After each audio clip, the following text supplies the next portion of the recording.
Hi, my name is Flava, and I do shoutcasting for esports events. I do a little bit of emceeing for events of all sorts, and being stuck with Steven is not what I wish for 2023.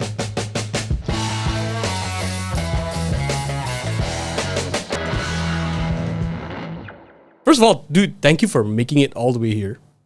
You are my first guest for this new year. How's your 2023 been so far? All good? Boring? As if nothing happened? As if nothing happened, yeah. You're in your 30s already, right? People don't need to know that. Like, why'd you have to open up with that? But yeah, less bullshit coming into 2023. Mm-hmm. I don't see much of people, going to the toilet in 2022, 2023. I'm glad. I have not seen those posts yet. Of people going to the toilet? Yeah, so they go in toilet like in 31st December, like that late night. And then when they go, it's hey, 2023. Yeah, I've not seen any of that. So I guess that's improvement. Yeah. I guess the Gen Zs are not into those kind of things. The cringe bar has been moved. Yeah. Cringe bar has been moved. Yeah. Oh, dude.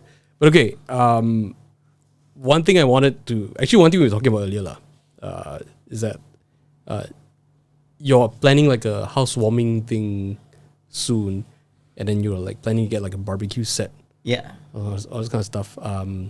First things first, that barbecue set, you will probably regret it later on, that purchase. Oh, really?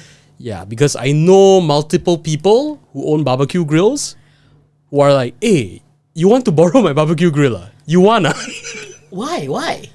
Because they buy it for like, again, housewarming parties and all that, right? Yeah. They use it once, and then their friends never come over ever again, or like they find out it's too tedious to do a barbecue. Okay. Or they have kids, and then you don't want fire kids and all like. I agree. I guess I have to be consistent. Like, let's try to achieve once a month kind of thing. Dude, once a month? Yeah, once a month. Yeah. That's optimistic, man. Oh, really? Is that not possible? I mean, like, I'm not experiencing this. Dude, I started before I bought my first barbecue grill, which so is you have? I have a small one, which is like locked up in my storeroom, and I've been dying to bring it out. Right. Before I got that, I found out that online you can buy these like disposable barbecue grills. There's like eco-friendly ones. Okay. So it's made out of cardboard. All right. That's eco-friendly. Okay. Yeah, some relatively lah. So when you burn the charcoal, you burn together with the pit, is it? They have some like insulation going on. Okay. All right. So it comes with the charcoal briquettes and all that. So everything is laid out. You just light a few of them, and then all of them will gradually light up. The grill is actually like bamboo sticks. Okay. That comes included. So just set it up. It's all cardboard. So, and it lasts about what? Like 4 or 5 hours, I think. Small little grill, about 20, 30 ringgit. Oh. Yeah. So like for a small little like 2-3 people barbecue. I see. Okay lah, right? You're not gonna like grill like a 3 kilo fish on the thing, but a couple of chicken wings. I was thinking of those kind of meat, like ribeyes and all that. Oh, you want to do the guga? Okay, no. Okay, here's the thing. Guga kind of inspired me into it, but I don't think I'm that bougie that I can pull off whatever he's doing. Yeah, so instead of a flamethrower gun, you're gonna have like a can of like pesticide. Yeah. I was doing that. Yeah. So yeah, I have no plans of recording whatever shit I'm doing. I don't want to, I don't want people judging me in the process of the whole thing. Because before going into planning to actually buy the barbecue itself, I actually bought a sous vide machine. Oh, damn. So I have a sous vide machine. All right. So I'm gonna tell you this. Back then, same shit, same principle with the barbecue thing. I thought of doing like ribeyes like once a week and shit. And you're right, it didn't end up like that. It was too optimistic. So I end up like every week. What I'll do is I use a sous vide machine to do my half-boiled egg. Yeah. Yeah, I did.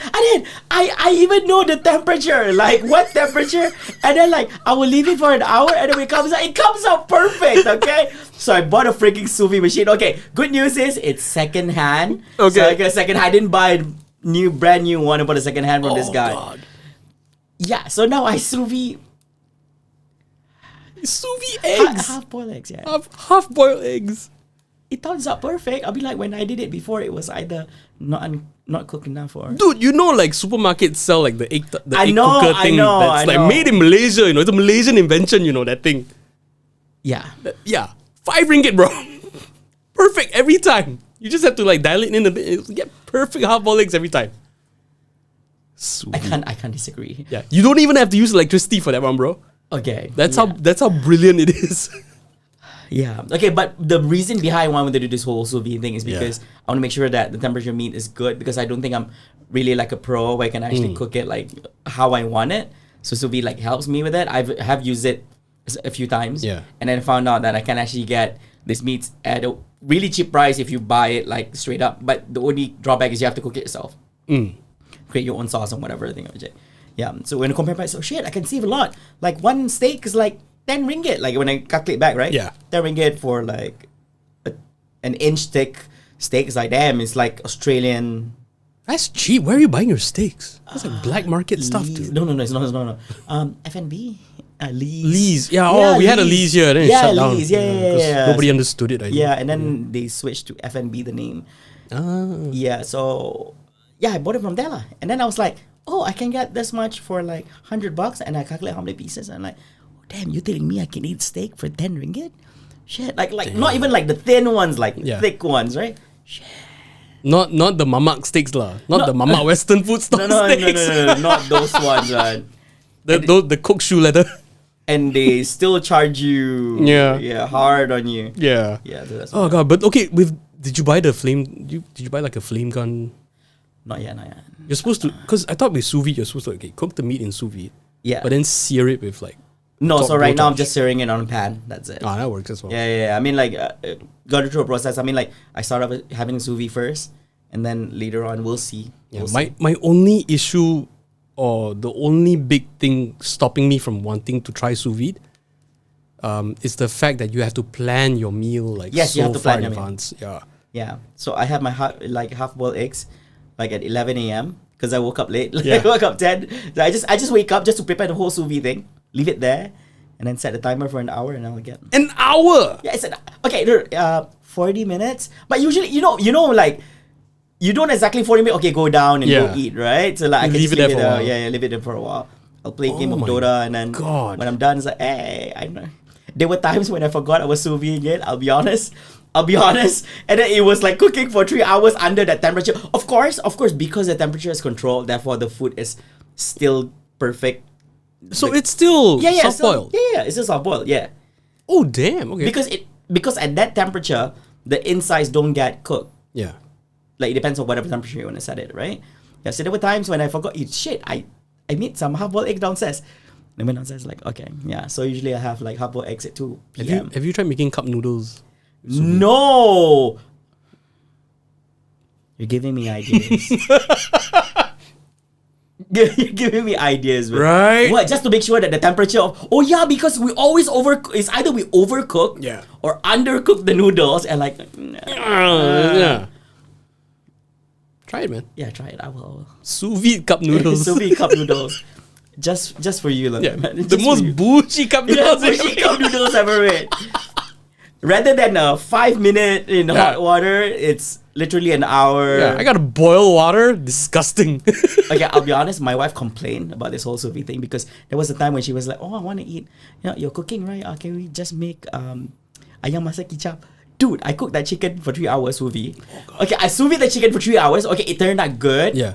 Because it's like juicy inside because none of the juices from inside leaves out. Yeah. Right? But the problem is like, you telling me, like it was already 11 that time, right? You telling me we're going to start sous vide, so when I start preparing all that, it's already 11:15. So we have to wait 3 hours to get it to temperature. Oh, God. And then by 2, I had to take it out and then start cooking it. Like she could have had one ready. And then there was a time when after that, like a week after, she was cooking ayam masak kicap. And then she was like, I didn't need any sous vide machine. This was done in like 15 minutes. None of that 3-hour bullshit. Yeah, so. Oh, God. Yeah, I can know that one. Yeah, This is when Western tech meets Asian efficiency. Yeah. And she was like, okay, good thing about that is now she's gonna do more cooking because she's like, no, I'm not gonna go through your sous vide shit. Oh god! But wait, sous vide machines don't have like a timer thing where like you can set, like you can leave your steak in there and then say like, okay, I want to eat my steak at 3 p.m. and then set it so that maybe you put it in at 9 a.m. in the morning and then only at like I don't know like 12 p.m. it kicks off and then like it starts cooking. They don't do that. Oh no, it doesn't turn off. The reason is because they want to make sure that, like, let's say for example, you said it's supposed to be done by 12 in the afternoon, right? Like you don't go exactly at 12 noon and go pick it up. Sometimes you have some other stuff you're doing. Sometimes you're out, probably you're cooking, but then you leave home and then come back and see it's ready, right? If it's off, so basically it will cool down. Your meat will cool down. So the idea is that you're still getting the meat at that temperature and it's not affected. But can it switch on at a predetermined time? Yeah, I can. It depends on the machine. Like, I mean, my machine, yes, it has that as well. And because some machines, mine only has Bluetooth, but the advanced... Why does a sous vide machine need Bluetooth? They're playing music or what? So they can connect to your phone and then you can set it and all that.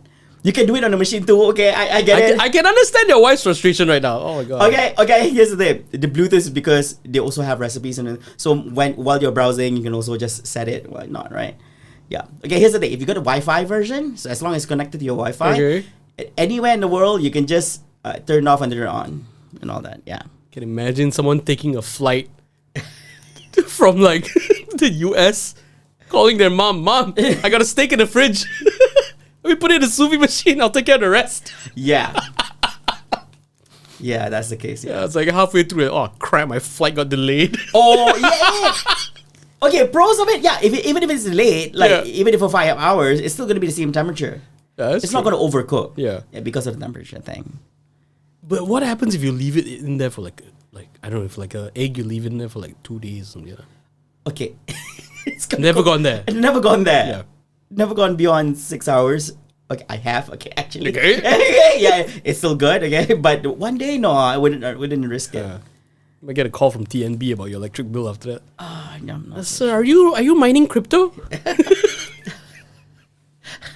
Like the constant usage of electricity. Like, oh man. Yeah. But yeah, like we were talking about potlucks earlier, and like I was telling you about how like it's different lah for like Chinese people to bring stuff to a potluck when like their Malay friends invite them, or if they're Malay guests at the potluck as well.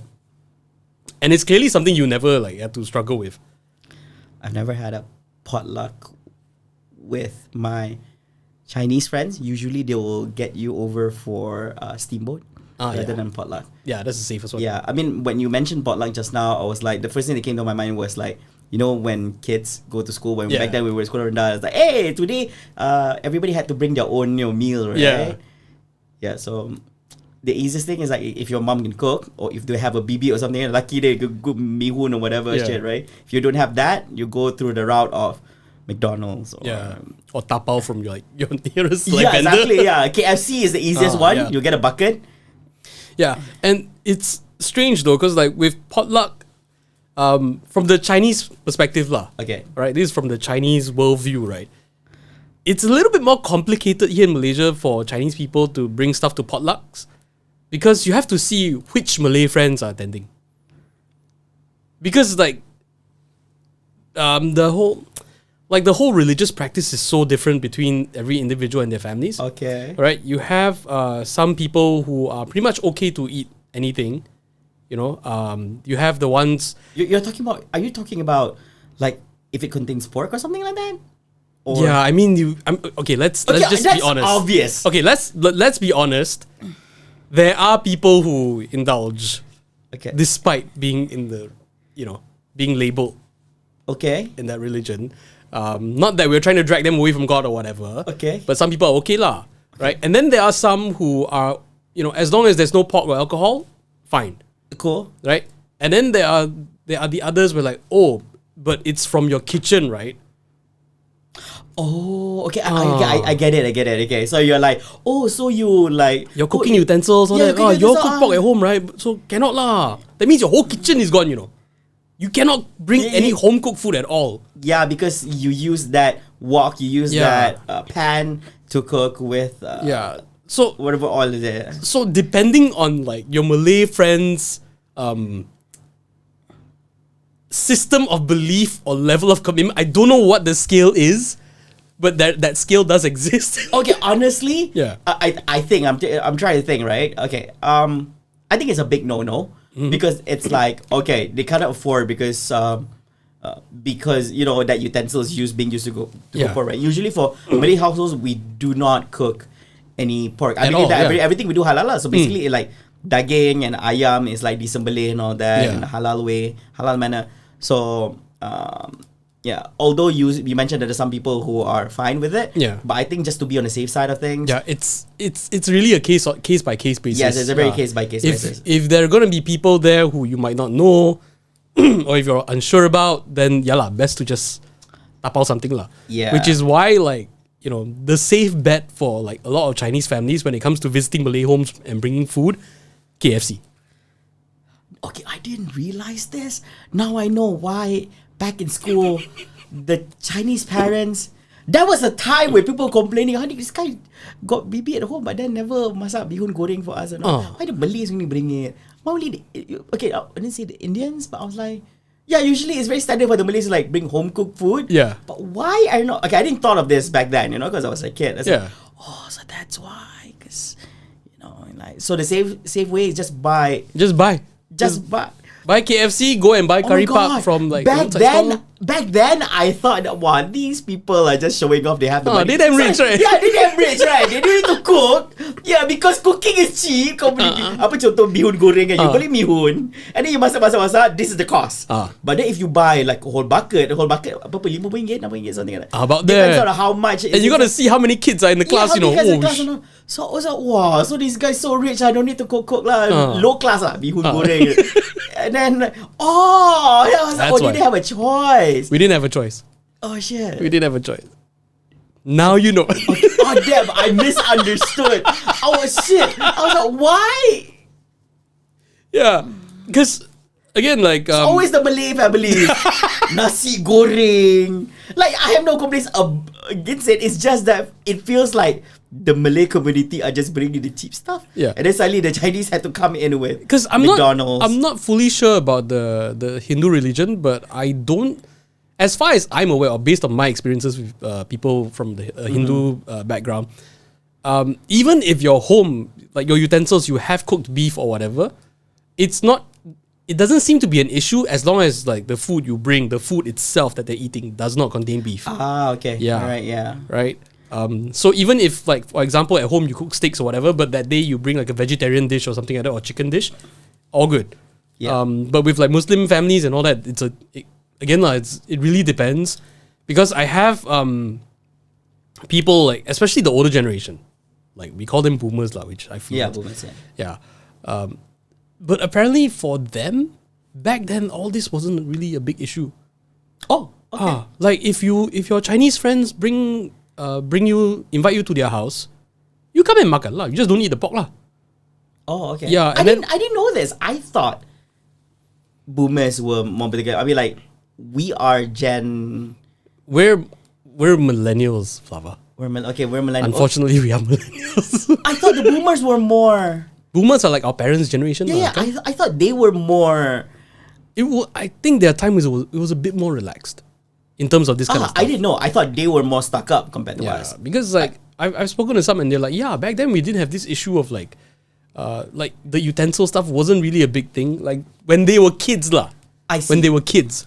Like you could just like go to your friend's house. Okay, that I wouldn't know because we were not there when they were kids. Yeah, we were not right? there. But the stories I've heard is like, yeah, you can just go to your friend's house, and if it's a Chinese family, and if like the mom will tell you, oh, boy, this one, kau jangan makan because ini ada babi. Like the others are okay. And they were understanding of it rather than making a fuss out of it. Yeah. And then the utensil thing never cropped up. Me thinking that my mom and dad used to be cool. Nah. I don't know, man. Because like the utensil thing only came into view for me, I think in the last 10, 15 years. Yeah, there was a period of time when people were questioning it. Yeah. Something because prior to that, everyone was like, I get it because because usually it will come we understand that beyond Malay race. There's other races as well, but Yeah. usually people question the most on the Chinese race. On people start to question that, I know that whatever you cook is halal ingredients, but are you cooking it in like, have you ever cooked anything non-halal in that pot or whatever and all that? Yeah. I think it came from our generation. Yeah, because Shit. prior to that, the older gen, they didn't really have this issue. As far as the people I talk to are aware of. Yeah. But I'm trying to be as understanding as possible on this, because I think it's a big no because they just want to protect, and you don't know who you're dealing with. Exactly. To be in the most safe side, it's like, hey, you know what? Let's be safe.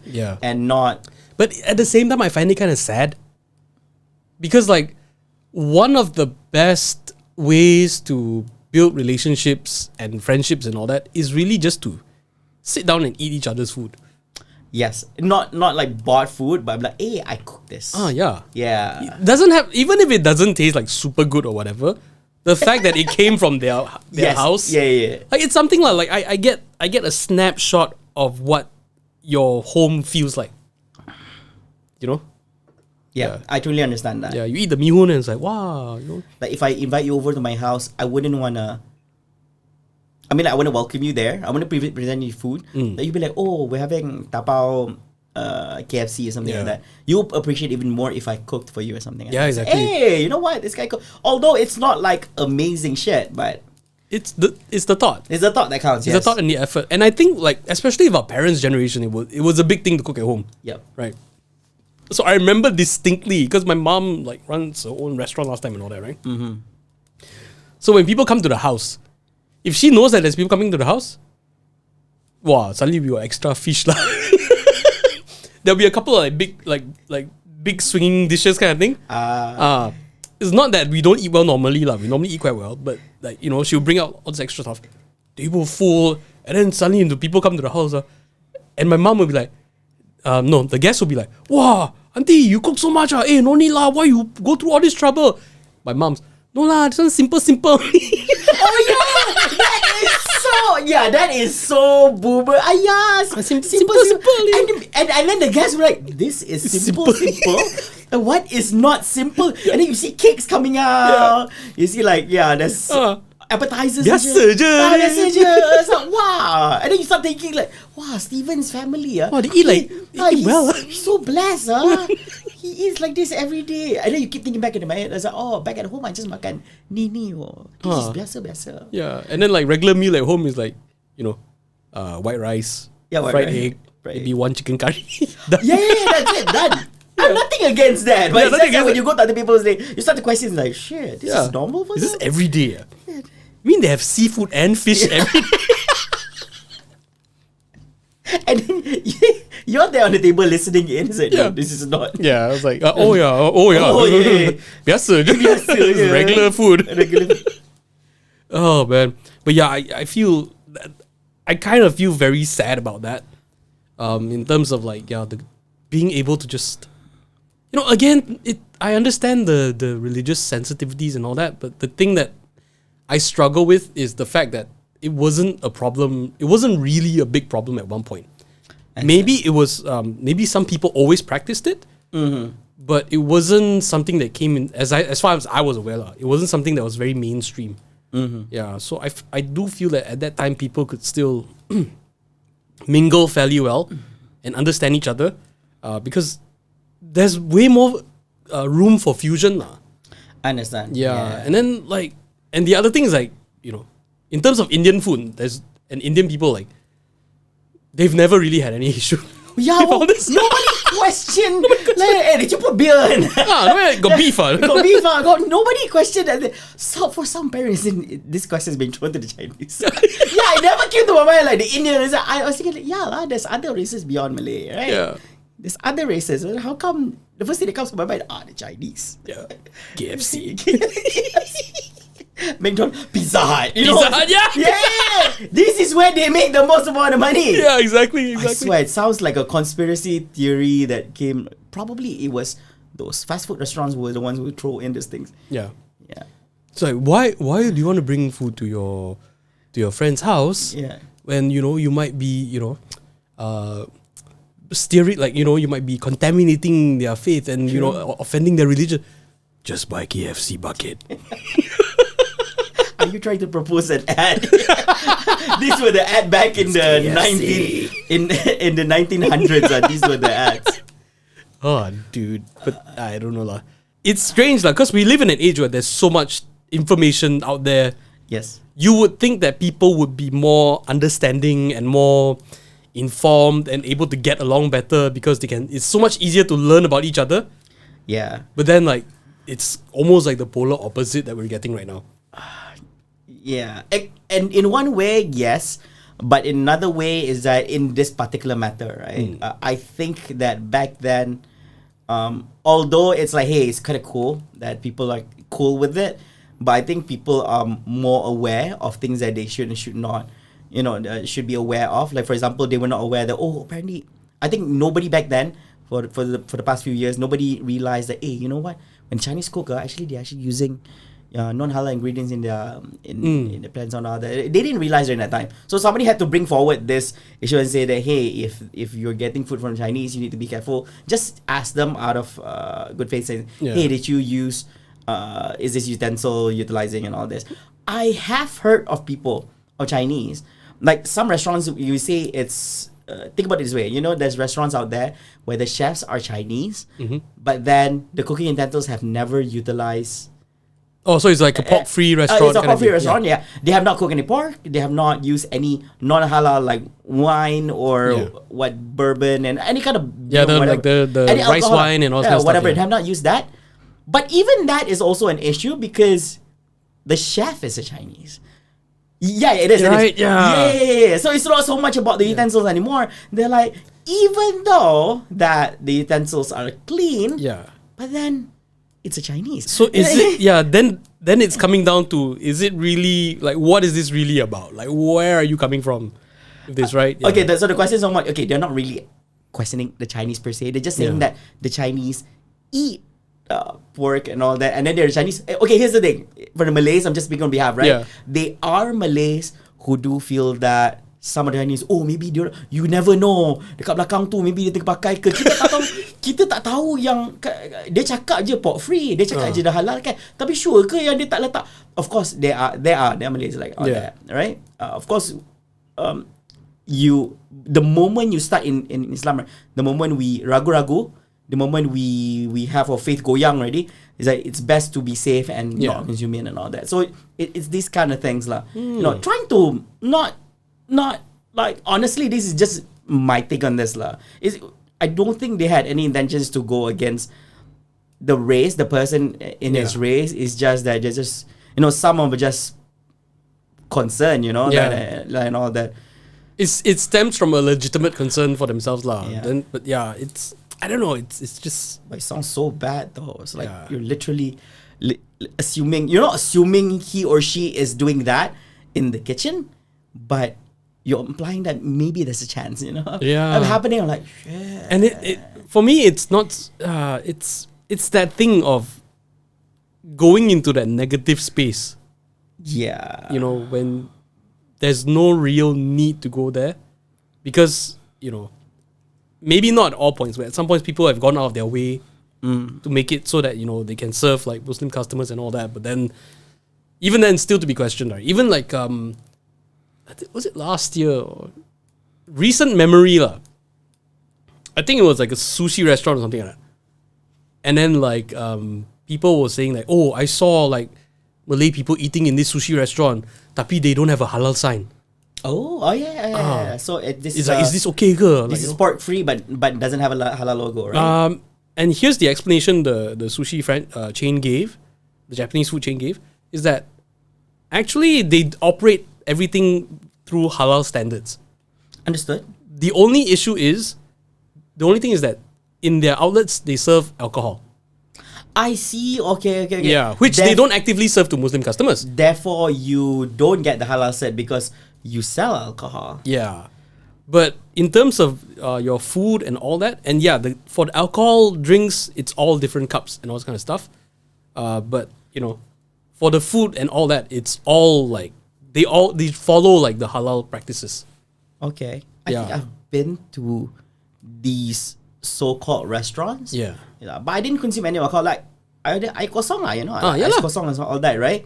I mean, for me, I think on a personal level, I'm okay. I don't mind so much people looking at me differently because there's like, oh, look at that, the Malay guy in a kedai, which does not have a halal set. Yeah. But I think on a personal level, I know what I'm doing is not wrong. So basically, I'm not consuming any of the food, knowing that, because nowadays you'll see that they will write down whatever the contents of the food and all that, right? Yeah. So you kind of know that the food contains like white rice wine, you say, right? Yeah. And there's bourbon, which, you know, so all that. So to be safe, you don't consume anything if you know that you're cooking and all that. Yeah. But since you're having a meeting there and chill out with friends, just order ice kosong and all that. Yeah lah. Yeah. Yeah, keep it chill. And even what should we call it? God, I had a thought. But that's tough though. I really like that you brought that up. It's like they're not really serving you non-halal stuff, but they do have non-halal stuff with that, which is alcohol. Yeah, it's exactly like seafood restaurants, which are pork free. And like, you know, like the Chinese seafood restaurants, some of them even have a surau and all this kind of stuff. Yes. But they serve beer. I mean, again, they don't have the halal sign lah. I have a lot of things flying on You know, my but head. but some of them, I don't know if it's safe to deem these places as Muslim friendly, but it's like, in terms of the food, like it's all like they're following like as closely as they can to like halal guidelines. But it's just the fact that, you know, for sales, right? Yeah. Okay. Alcohol, So let's say, for example, me, right? If I see that kind of places, right? Let's say, for example, as a family, one of my concerns will be that since you're serving alcohol, you're serving it in a glass. Yeah. So probably that glass has been filled with alcohol before. Remember the utensil story, right? So like, even if I drink plain water or whatever it is, right? It has been served in there. Yeah. But I know that some of them, what they do is that these glasses are not filled with alcohols. They are different glasses for the purpose of alcohol. Yeah. That is fine. Yeah. But of course, the mentality of people who are basically lean towards halal, right? Yeah. You would not want to take that risk. You're like, there's a lot of factors out here. Beer must have dropped here before at this particular table. Therefore, it's like, it was like, you can see like, The whole table gone lah. yeah, the whole table gone. It's like, oh shit, if you terpegang, cannot, and all this. Yeah, there's a lot of things. And then like I said, the cup, and probably even if it is not a cup, so basically when you wash together the plates together, Yeah, all that, exactly. so there's a lot of things flying in the air. There's a whole chain. The of whole stuff. chain is that like even if you tackle that now, imagine if there was a debate Yeah. going on, right? The guy pretended, don't worry, we actually sanitize it with the best soap in the world and all that. There's always like new questions coming in here, there, and everywhere. You know, Exactly. Like, yeah. But part of me feels like wonders whether this is a symptom of the times that we live in, or whether this is just something that's coming to light, because of the information age that we live in now. The way I'm describing is because our parents' generation, the struggles were very different, right? For those who are like much older, they would have seen either the end of the Second World War, or they would have just been coming out of it, right? So everyone was there's always rich and poor lah. Yes, right. There's always different tiers, but on a general level, everyone was just on survival mode, right? Different priorities, different things. Different priorities, right? When you're just struggling and you're when the food available to you is only this much, you're not going to be worrying about a few other things. A few other things, yeah. Right? Even in Islam, like if there's that thing, right? If it comes down to the point where it's a matter of life and death. Yes, it's for your survival. Darurat, yeah. Yeah. I mean, obviously that's not every single meal lah, but in that era where, people were just trying to make ends meet, the options weren't as like there was no sushi in that time in Malaysia. Yeah, that's true. There's no sushi there. Right? There was no sushi. Probably there was. They just didn't know what it was. Dude, I remember growing up, it was like Sushi King was like the first like sushi restaurant ever popped up. It is. Yeah, it is the first one. Yeah. Yeah. So imagine like when our parents were young, it was like probably zero, dude. And it was mostly like what they were eating, like tapioca, rice, pulut. It was very local stuff. Very homegrown stuff. And yeah, the struggle was just different lah. Yeah. Yeah, you're just struggling to like raise your kids, like work your job and all this kind of stuff. You didn't have like the whole internet in your face. Yes. Yeah. Yeah. You probably only went to church or went to the temple, went to the mosque whenever you could, or whenever like time allowed. Even if you were pious, I think there would have been, barriers in life that would restrict you from trying to like go as much as you really wanted to. Yes. Right? Yeah. Because it was a different time. It was a different time. Whereas now you got a phone anywhere you can. Yes, just you can do whatever, right? Yeah, I believe those pious people back in the days because they were, I mean, like you have to remember everybody is trying to gain new knowledge from time to time, right? Back then, this particular knowledge is not being passed on, but because of advancement technology, therefore, it's easy for people to get access of information right now. That's why, right now, one of the particular things that I don't like is that people deem themselves as experts just by consuming stuff from the internet. Therefore, they are like, oh, I got this because I found this. Guys, come on, man. Because in Islam, nobody wants us to like you have to be humble and you also have to be moderate. Yeah. So you cannot do things like brag. Like bragging is wrong, and you be humble. Even I get it. There are people who are knowledgeable and all that, but you should not be to a point where you're like bragging it out there. Yeah, and not talking down to people. Talking down to people, you cannot always say that every time you're always right. Also, you also must be willing to listen and all that. You know how some people like to shit on the people not giving you the opportunity to talk. Yeah. So it feels like shit. It's like, wow, this guy, no matter what you throw at him, he always has something to shoot you back. You know, it's like, oh yeah, okay, you know what? This guy's ego is too damn high. The one upper. Yeah. It's like whatever you say, no matter how much truth is behind it, he always has something to say back. It's like, okay, you know what? Yeah. You're telling a guy like, yo, guys, my house got broken into the other day. Oh, bro, last time my house got broken into, huh? Okay, shit, I'm telling you about my story now, and you want to tell, oh, mine? Oh, no, easy, mine was worse. Mine was worse, bro. Yeah, they broke 2 windows. Yours got broken out. Why? They stole my PS5, bro. Oh, my God. Oh, the one-ups. The one-ups. Oh, my God, those people. Are you one of those? Are you one of those people? Are you one of those people? Oh, gosh. I don't know. We'll see where like the rest the country takes us, because like we live in an age where like information is so widely available. Yes, it is. But I feel it's to a point where people can literally cherry pick whatever facts they want, find it, and then craft their own story and their belief, and like it looks like a sound argument because they can back it up with videos and documentaries and articles written by other people that may not be true. True. Right? And then they can say, oh, based on my research, based on the research I've done, this is what, the new thing should be. Because those were the information that was laid down in front of them and all this. Because right now technology, there's this thing where the YouTube algorithm. Yeah, the algorithm where they feed you the things that you want to see and the things that based on your interest. So probably if we open our mobile devices or PCs right now, probably the contents you see on my device is probably different than what you see on your device based on your searches, your interests, the people around you, and more. Yeah. So that's why people feel so empowered. It feels like it's like, wow, I always believe this thing, and then there's a lot of things that support my beliefs are coming in, and it's scary, right? Because you feel so connected. Yes. But at the same time, you are also so divided from the other people around you.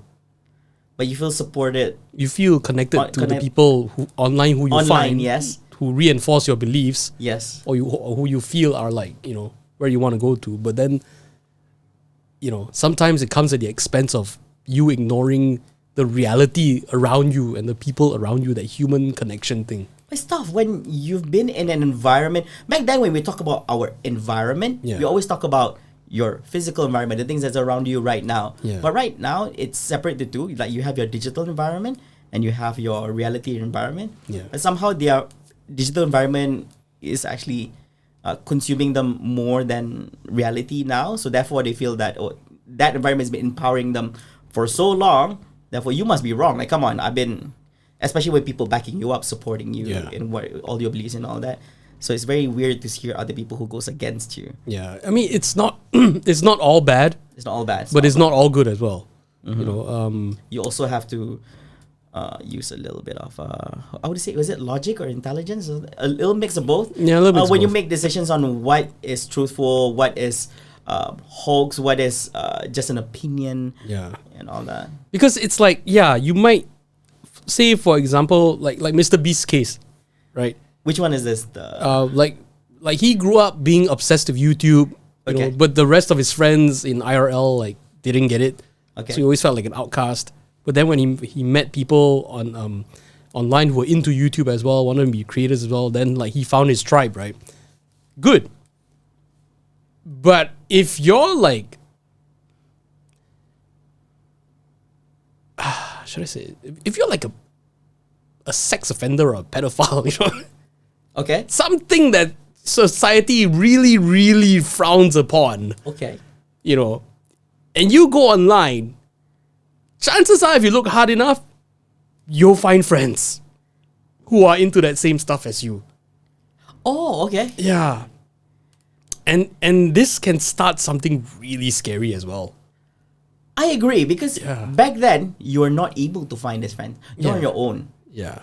So now, let's say for example, we use one of you. We say that sexual predators. Yeah. Some of them find it that it's okay to do so because apparently I'm not the only one. Yeah. Back then when you're doing it, it's like, oh shit, this is bad. Yeah. Because my mom and dad says don't do this.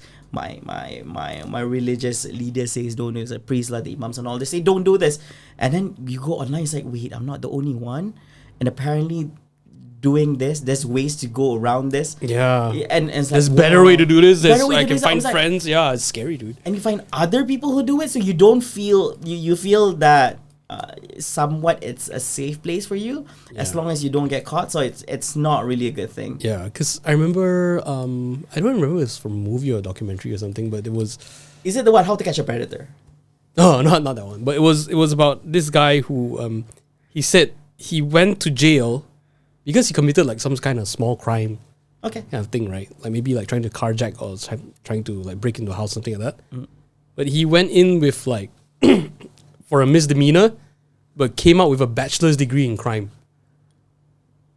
because he went to prison and he got to hang out with like all these like hardcore criminals.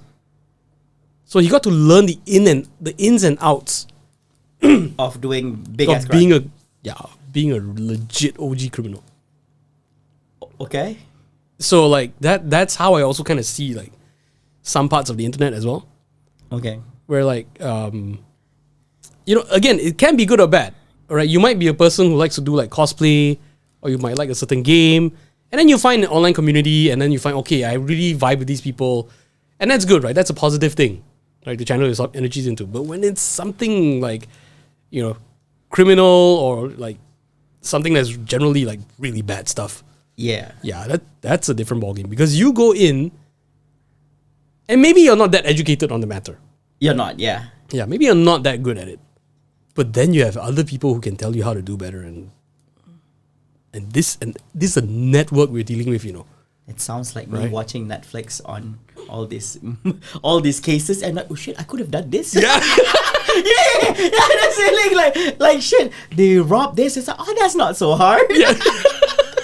Like, you know, because nowadays there's a lot of Everyone- crime yeah. shows and all that. Everyone watching Dexter is like, that's how you do it. that's how you do it. Cling wrap, plastic, just wrap up a room. Prison break. Oh, just Oh. tattoo your body. I do. No, man. Okay, but speaking of communities, right? You are very entrenched in the esports community. Yeah. Explain the esports scene to people, because like from a layman's perspective, I think all what most people see these days are just like the top players, Yeah. right? They don't even know the game. They just hear that, wow, now play game can win $10 million. Shit. Okay, if only it was like easy. Yeah. Yeah, but I think they forget that, you know, they're not aware of there's actually an entire industry around all this. Yeah. It's not just about the players. You know, it's like watching football and then only thinking that, oh, there's only the football player. There's like nothing else around it. Yeah, the organization behind it and all that. Yeah. So explain to me like the esports scene, like where, what are the careers? How do people get in? Is it something that parents should encourage the kids to get into, or is it something that, starting off with esports, right? There's a little bit of truth behind what you mentioned just now. When you say that what people see is that, these players can actually play games and end up getting millions. There are cases like that. But of course, esports, just like any other sports out there, any kind of activity, if you are the best, you're the top of the world, you're the number one athlete or some top 10 athletes in the world, you're able to achieve those feats. But of course, like I mentioned just now, just like any other sports in the world, let's use badminton as an example. It's very easy to use Lee Chong-wei as an example, right? There's a lot of people out there who aspire to become a Lee Chong-wei because he is able to win prizes of 5 figures, 6 figures, 7 figures sometimes. But to be like him, you have to be the number one in the world consistently. At times, he would lose out to Lin Dan and then get second and then get first back again. So back and forth, but he's fairly consistent. He's number one in our country. He's number one regionally, but we goes to world. It's always the first and second battle between him and Lin Dan. Yeah. Most importantly, he's number one in our hearts. Yeah, he's number one in our hearts, most definitely. Yeah. And that's the thing. People need to understand that in the sport of esports, it's not that easy because there's a lot of people out there, and it is a sport that is easily accessible because it's digital. So it's not like any other sports. Like if it's badminton, you're required to actually be on a court to actually play and practice. But this one is you're looking at a sport where everyone has the opportunity, ability to practice as much as they want at the comforts of wherever they are. It's either they go to a cyber cafe, or the comforts at home, a training center, and more. And even like with mobile games these days. Yeah, with the mobile games and more because it's accessible. As long as you have a mobile device who can actually run those apps, you can actually just train and all that. Yeah, but it's not that easy to become number one.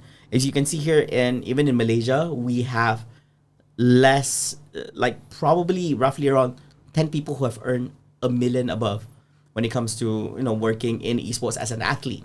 10. Yeah, probably. I 10. thought it might be just like single digits, but we actually have 10. 10, yeah, 10 is good. Yeah. Oh wow, okay. And probably close to 20. I mean, because there are people who are doing exceptionally well. Yeah, not just in terms of prize winnings in tournaments, but also plus with their salary and all that. So they're able to attain such as. This is excluding streamers. I don't want to include them because streamers actually don't fall under the spot. Now, those are athletes, and you're like, okay, that's not something easy, Like a lot of people say that, you can try Dota 2. You know how hard it is to actually play Dota 2, become number one in the world. I know there are some cases where some people just join in TI once and then they win, which is the second previous winner, which is Team Spirit. Their first time to join TI, they win. Oh, damn. Yeah, they win the first time joining. Yeah, and they have never joined TI before. But still, you got to be the best of the best of the best. Then we look at other careers that's available in the ecosystem, right? When we look into the pillar of team management, we have the team manager, we have team owners, we have the coaches, we have the analysts, we also have the nutritionists, we have a psychologist. Nutritionist? Yeah, nutritionist, yes. I mean, similar like a sport, you have a person who actually supervises and advises them on their food consumptions and how they take care of their health when it comes to food. There was no nutritionist at any cyber cafe I ever visited. No, there was no nutritionist. Yeah, but professional esports organizations overseas have nutritionists. Oh, wow.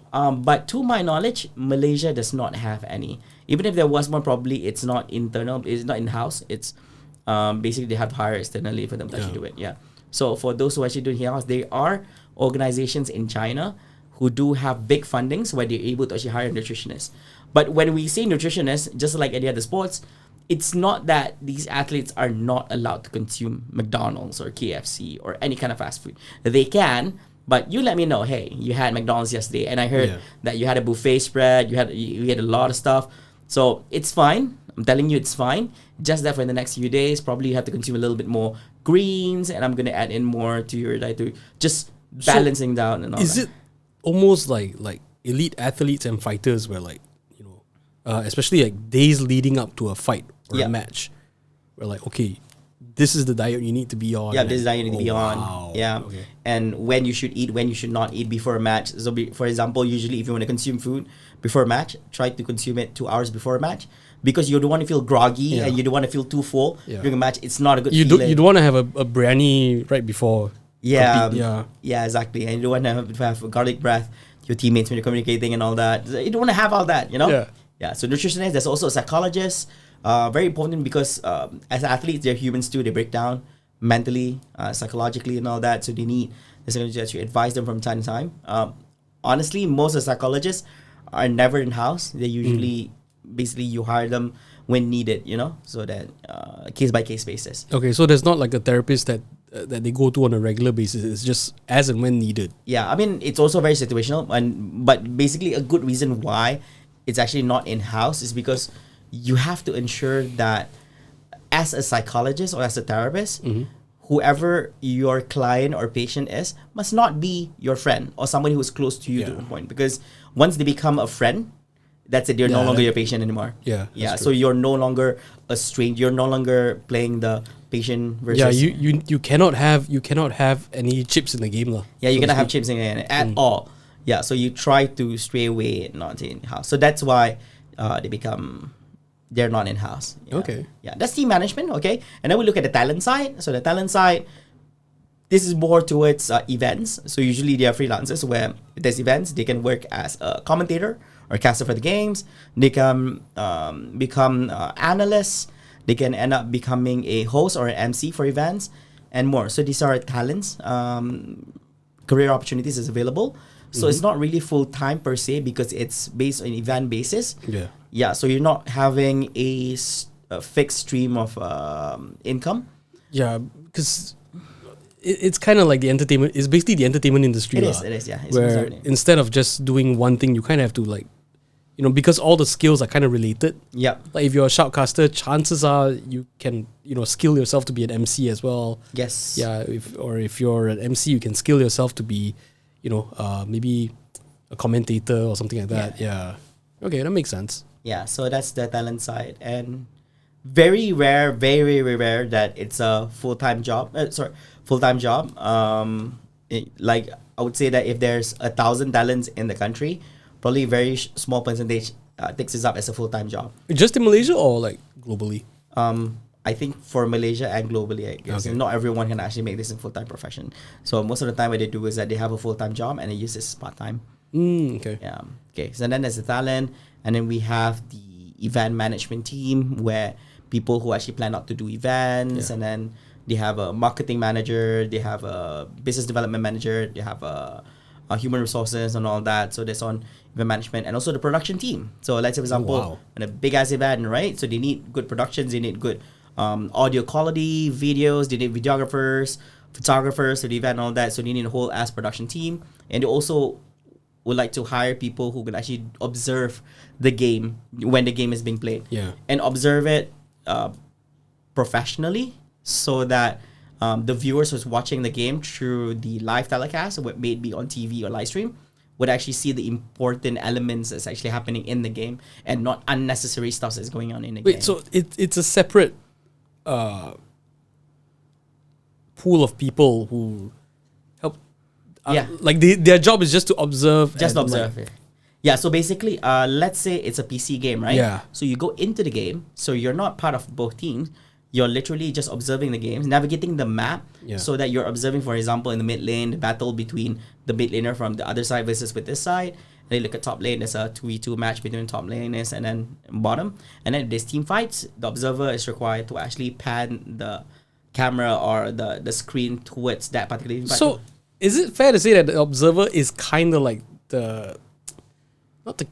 either the cameraman or kind of like the director? Yeah, the cameraman inside, Yeah, because when they're talking about the context of a game, right? Yes. So, for example, if it's like a game like Overwatch, where it's like a 5-on-5 or 6-on-6 now. Yeah.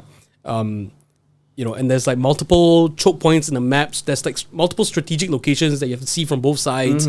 So these observers, they will try to capture it lah. Capture these moments, yes, correct. And of course, when you go to bigger scale events, if you go to small scale events, probably a single observer is sufficient.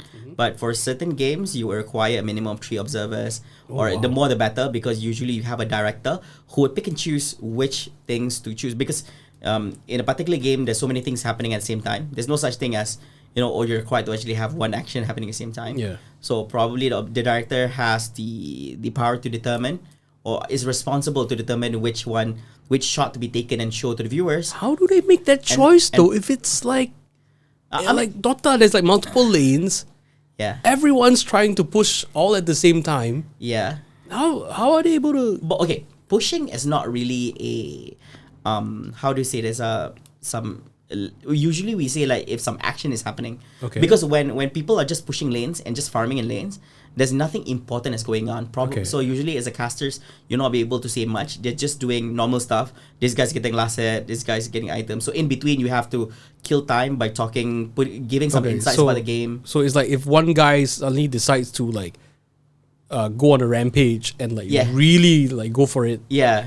Take out like an entire lane, like Yep. really push the action lah, so to speak. Correct. Yeah. So Okay. So a good way to do it is that, let's say for example, you know that an action is about to happen, so you quickly pan your camera there. So because you know that people start teleporting to that particular lane, so over there because you know action is about to happen, right? It'll be bad if the observer is not able to capture this moment, because let's say for example mid lane you're having a 1v1 match, okay? But then at the bottom lane there's actually a team fight. So by the time the team fight is over, you see like this notification pop up saying that this guy killed this guy. Yeah. But then the cameraman didn't show what happened. Therefore, as a viewer, let's say for example you have 4 digits, 5 digits, or 6 digit viewers who's looking concurrently watching the video. They're like, wait, what the hell happened? Like, I didn't see all the action was happening. How did he kill him? Like, what actually happened? Yeah. So that's a sign of Oh wow. yeah, sign of a bad observer, I would say. Or probably the director was not able to actually make a decision, because like I mentioned just now, multiple actions can happen in a game. So let's say for example there's a kill attempt happening at the top lane. There's also another kill attempt happening at bottom lane. So you have to choose. So you have to prioritize. So if it's a 1v1, probably you wouldn't have watched that one. Probably you'll go to the top lane and watch probably a 3v3 situation, because there's more action and more action happening over there. So there's a very high chance for a kill to happen. But even if a kill did not happen, at least that's basically based on good judgment. You have good reasons why you would like to observe that compared to bottom lane. Because chances are there's a bigger fight going on up there. Correct. Yeah. So if a kill didn't happen, at least you see, at least the viewers get to see, oh, the kill didn't happen because this guy missed an ability, missed a skill, and all that. Yeah. So being an observer alone is already a profession, because it's not easy, because the amount of responsibility is very high, and you're required to actually be proactive throughout the whole match itself. Yeah.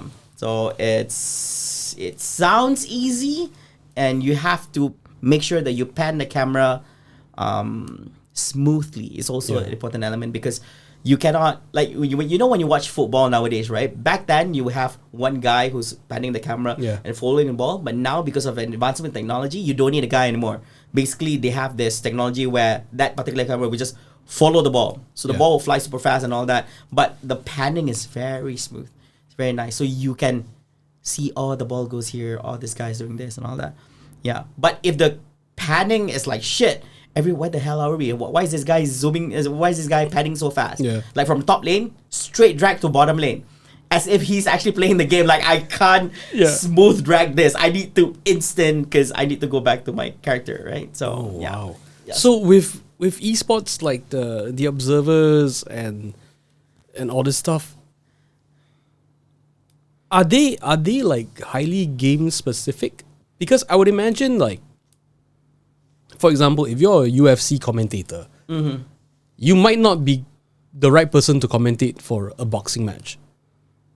So if you are like an observer for Dota, would a person like that also be a good observer for a game like Overwatch or League, or It depends. I think for League, I think he'll be fine, because it's the same structure. It's the same structure. It's a game's same game category, because both are MOBA games. Yeah, but then the knowledge, the depth of knowledge that they need to have. No, but that's the thing, because you were just talking about observer, right? Oh yeah. Yeah, because observer. So basically, probably the pan and the camera is more or less the same. They're able to actually do the same because of the whole map. But of course, the software is a little bit different, because Dota you have an in-house software. So League has its own in-house software, but the way you play around with the buttons and that is a little bit different. But then you mentioned Overwatch. So Overwatch is basically FPS with abilities, and then the panning cameras for FPS game is tough, because there's third-person view, there's top-down view, there's also FPS first-person view, and all that. Yeah, for those of you guys who like have who aren't familiar with like the gaming terms, FPS basically means first person shooter. Yeah, first person So it's like a Counter-Strike, Call of Duty kind of thing. Yep, correct. And with Overwatch, if you ever get the game and you go in there and you look, you save a replay, you can actually watch the replay from like multiple angles. Yes, correct. Right, so you can see from like other players' perspective. You can see like from the overall map perspective. You can actually, you can fly your camera around. Yes, correct. Wherever you want and just spot whichever area you want to spot, which is like but that's amazing. during the replay. Yeah, But that's during replay. Yeah, but people need to witness the game Yeah, when in they real do it time, live, right? yeah. They don't go back to replay and go panning it. So basically, because you're panning in real life, Overwatch is a little bit harder because certain characters are very mobile. Yeah. So basically, they don't just run; they can also teleport. So like for example, if Genji wants to go in for slashes, like he literally like play slash. So as a cameraman, you need. I can safely say that doing observing for Overwatch is harder than observing for mobile games, I would say. Yeah, so it differs. Okay. I believe you also wanted to ask about, how about like talents like casters and all Yeah, that? exactly. Yeah. I believe that yes, you have the ability and knowledge on how to do commentaries. You kind of know the basics of it, but you also need to have the knowledge about the game as well. Yes, you can jump. Probably like I kind of know how to deliver as a caster. Yeah. But of course, if I don't have in-game knowledge, I'm not able to actually do my job well. But how much in-game knowledge do you need? Do you just need to know like strategies and all that, or do you need to know like even like character lore and all this kind of stuff? As a talent, you don't need the lore, but you need in-depth knowledge, very in-depth knowledge, because you have to remember the viewers are also highly knowledgeable as well. Yeah. So their expectations of you that you should understand because you're about to deliver and also break down on what has You transpired. must be one with the nerds. Yeah, you must be one with the nerds. Yeah, so basically their expectation of you is very, very high. Yeah. So you not knowing stuff, it was also kind of like, not saying unforgivable.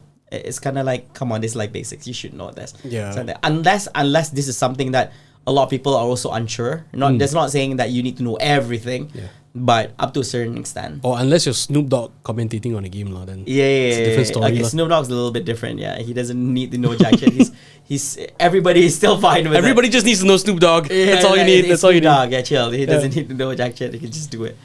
But that's the thing. Like it. You see how much knowledge you need in depth. It's very different because you're a commentator. If you're a host, like an MC or host, right? You just need surface level knowledge. Yeah. Because you're not required to actually do a breakdown of what has happened in the game. Yeah. But of course, you need a certain amount of knowledge about the game, because as a host nowadays, you're not just about introducing the event anymore. You're also required to do interviews, engaging with the crowds, engaging with the players, the management, and all this. Therefore, you also need to show a certain level of knowledge about the game. So, for example, whatever questions, whatever words that you utilize would actually relate back to the game that you're hosting. Yeah, and if you're able to pick up on like tactics and strategies and all that, is definitely a plus, because being able to like bring all that out as a host, Yes. it just adds a level of like, wow, this guy legit. This guy knows his thing. Yeah. So you don't end up doing a Q&A with a player, like the only question that will come up from you is like, hey, how does it feel to win that match?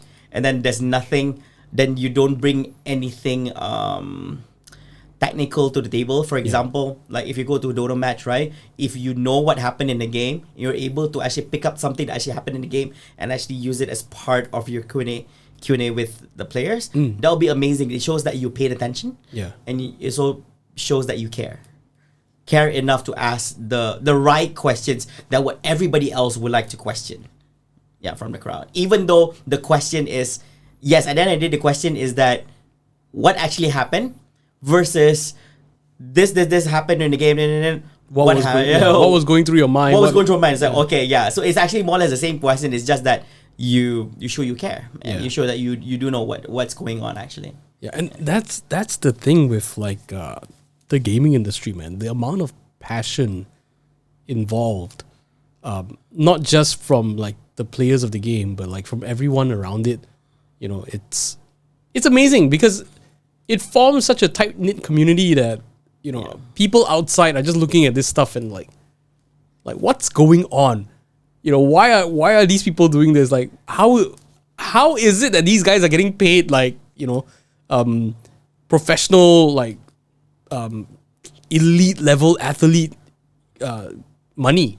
Yeah. Why are the prize pool so big? How did this thing that Yeah. my kids used to play in the cyber cafe suddenly end up like making turning people into millionaires overnight? Yes. Yeah. Yes. Yeah.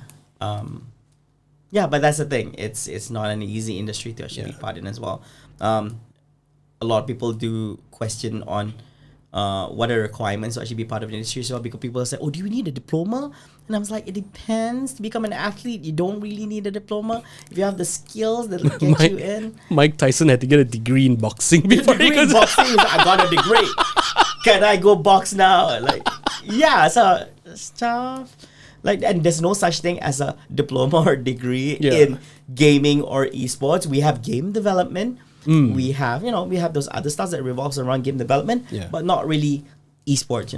Even sports science, they don't cover electronic sports. So it's like, shit, what do we do with them? Like, if a footballer, I know I can tell them to go run X amount of laps and all this. Yeah. So when it comes to sports psychology for esports, what do we ask them to do? Run laps.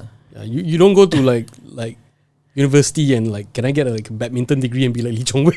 Yeah, it doesn't happen. Yeah, Exactly. doesn't happen. But with the gaming scene in particular, where does Malaysia stand in esports?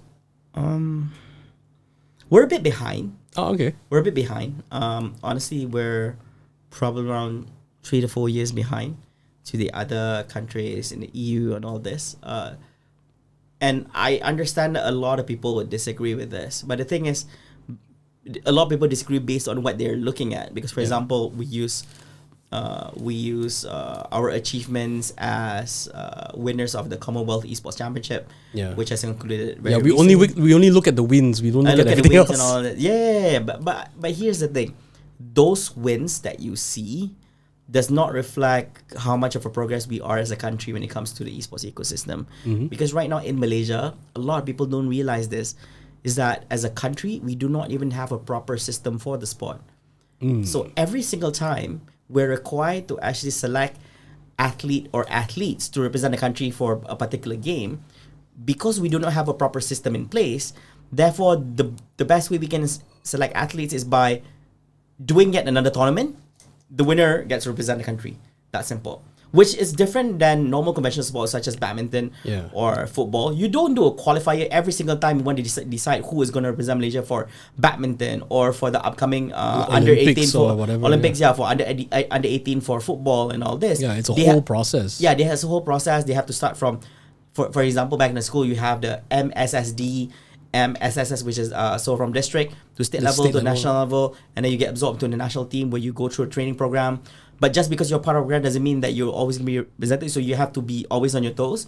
If you perform, you'll be part of the main lineup to represent the country. If you're not, you drop down a grade and then you'll be like benched or not be able to participate and all that, But we don't have that. We don't even have any proper system in place.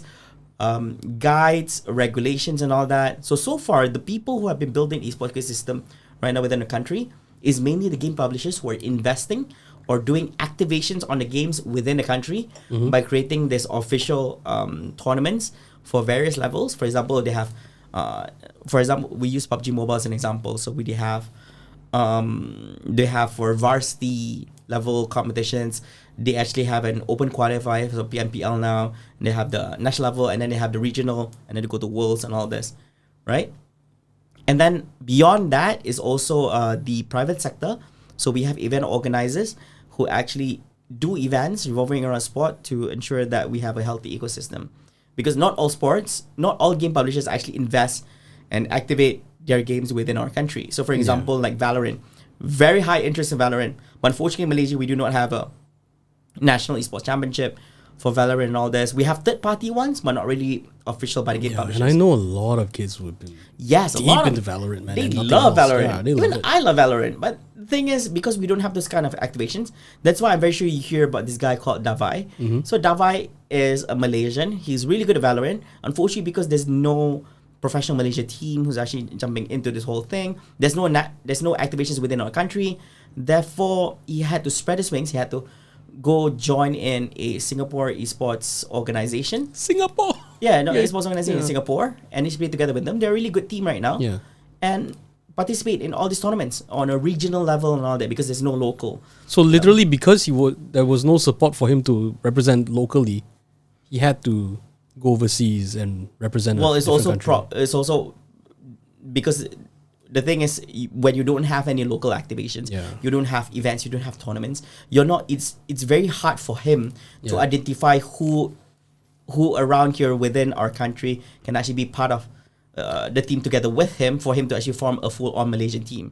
So throughout his practice, because in the game itself, you're able to play ranked matches, and there's also platforms out there in the world where you can play ladder matches. So usually what he'll do, he's able to actually identify like, hey, within Southeast Asia, he has found a team who is kind of in sync with him and actually play well with him. And then it ends up like, oh, it happens to be a number of players from Singapore. And it's like, join in with them and they extend an invite. What are ladder matches?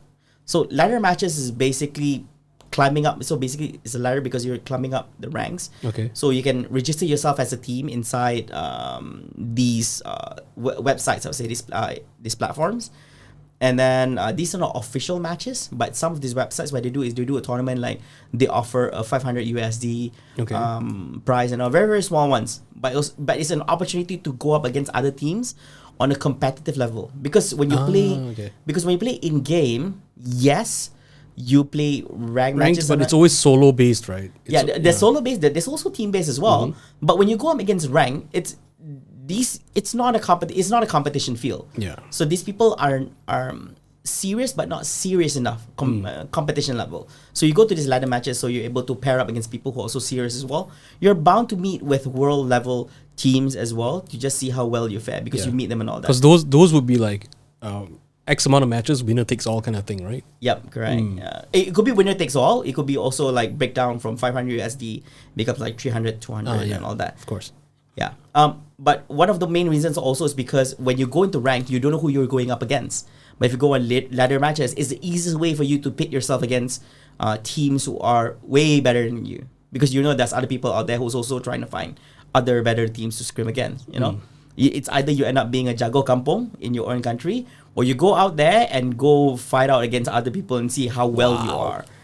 Yeah, so ladder matches is the way. And there's also ways for you to play ladder matches in different regions. So if you're from South Asia, if you just want to see how well you go up against the people from the EU and all this, go register yourself over there. Depends on whether you're able to actually do so or not. But of course, at the cost of you playing with the ping, you know, having issues with internet connections. How good or how bad really is our internet for gaming? Because I've met people from America, and while we tout them as like a first world country and all this kind of stuff, their internet at times is really not that good. Yeah, that's true. Yeah, their internet capability is higher. Yeah. Because for us right now, let's talk about Unify time, right? So Unify has the highest right now is 800 Mbps. I believe Time is offering 1 gigabyte. 1 gig or something like that. 1 gig is all that. In the United States, they have beyond 1 gig. Yeah. You know, they have much higher and all that. But I believe that I think it's very hard for me to say this because I'm not familiar with the internet connection and all this. But let's try to talk about our region. Let's not talk about Malaysia only. Yeah. So far, we're stable. Okay. Now, how to ensure that? Because I understand there are times when internet breaks down. There's always some sort of issues. So, what professional esports organizations, the top level one, what they do is that they subscribe to 2 internet lines. Okay. Yeah, for their home. So, let's say, for example, right now we're at Steven Bone Studio, right? We're a professional esports organization. To ensure that you will not have issues during tournaments and such, let's say, for example, if one of your internet breaks down, for example, internet line A. Yeah. All right. If it breaks down, they're gonna quickly swap out and jump into in line B. So they have to pay double bill, but then it's to ensure that they will not have any issues because usually the tournaments that these top tier organizations are being being a part of is usually official matches, so they can't afford to just lose because of disconnection and internet connections, right? So there's a blackout in my house. Yeah, so it's not their problem. Yeah, they'll just give you a timer, or you need to reconnect back within X amount of time because this is not our problem. If you reconnect back, does the match like restart, or do you just pick up where you left off, or has the enemy already made progress? No. I believe that if it's a professional setting, usually there's a pause. So let's say, for example, for games like Dota, they have the because remember they have the lobby for observers, right? Yeah. They also have the lobbies for the marshals as well. So people who are currently in the game where they have the ability to pause the game. Oh. Yeah, they have to pause the game so that the game does not resume until all the players are back in. Until certain technical difficulties are resolved. May it be maybe hardware, maybe internet connections and more. So if a team is dealing with like more lag or more higher ping time, like do the marshals like say no, we gotta pause the game No. and wait for the ping time to like No. No. Okay, so that's the thing. It depends on the rule book as well, because it depends on sport. Some of the rule book says that if there's some sort of issues that can be resolved, or it's affecting most of the teams and all that, it depends on the rule book, and then the rule book will state whether or not can it be paused or not. Oh, okay. Because usually there's certain clauses in there. Yeah. For example, like there's issues like bugs that actually happens in games. I'm gonna give an example like PUBG Mobile. For example, PUBG Mobile has different kind of bugs from time to time. There were times in the past when there was a bug where you couldn't jump off the plane. Therefore, you go to the edge of the map. And wait, don't you start in the plane? Yeah, you start in the plane. And you can't jump off the plane. You can't jump off the plane. Yes, correct. So, therefore, your teammates have jumped off. And like, hey, why you gonna jump off? I can't. Something's wrong. Oh okay? no. Yeah, and some of them jump off, can't navigate and all that. This is just examples of it happening, Yeah. right? And there's also some people where they are... So these are just samples of cases. There are cases where they're already in the lobby. You know when you join in the lobby, there's already X amount of players in there. So let's say, for example, there's 80 people. So when you're in the lobby, when the game starts, and then suddenly something happens to you, a bug happens to you, the game will not restart because you were fine during the lobby, but then, So basically what they're saying is like, shit happens. Yeah. Yeah. So but if shit happens when you're still in the lobby, yes, they can remake. So you see this. That's fine because nothing started yet, right? That is like, So basically these are all the clauses that happen in technical handbook.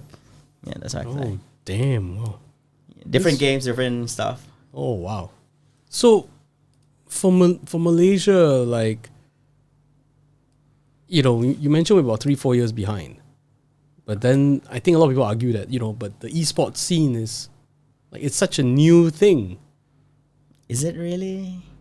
How old is the esports scene in Malaysia, at least?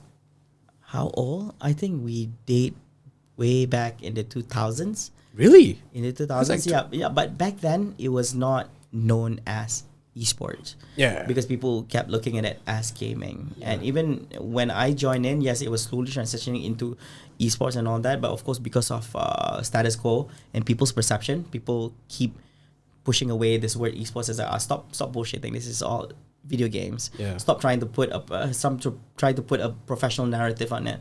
Right? And over time, people are like, oh, esports is the next big thing. It's like, come on, like, oh, this is a new thing. It's like, no, I've been here since, like for me, I've been in esports since 2011.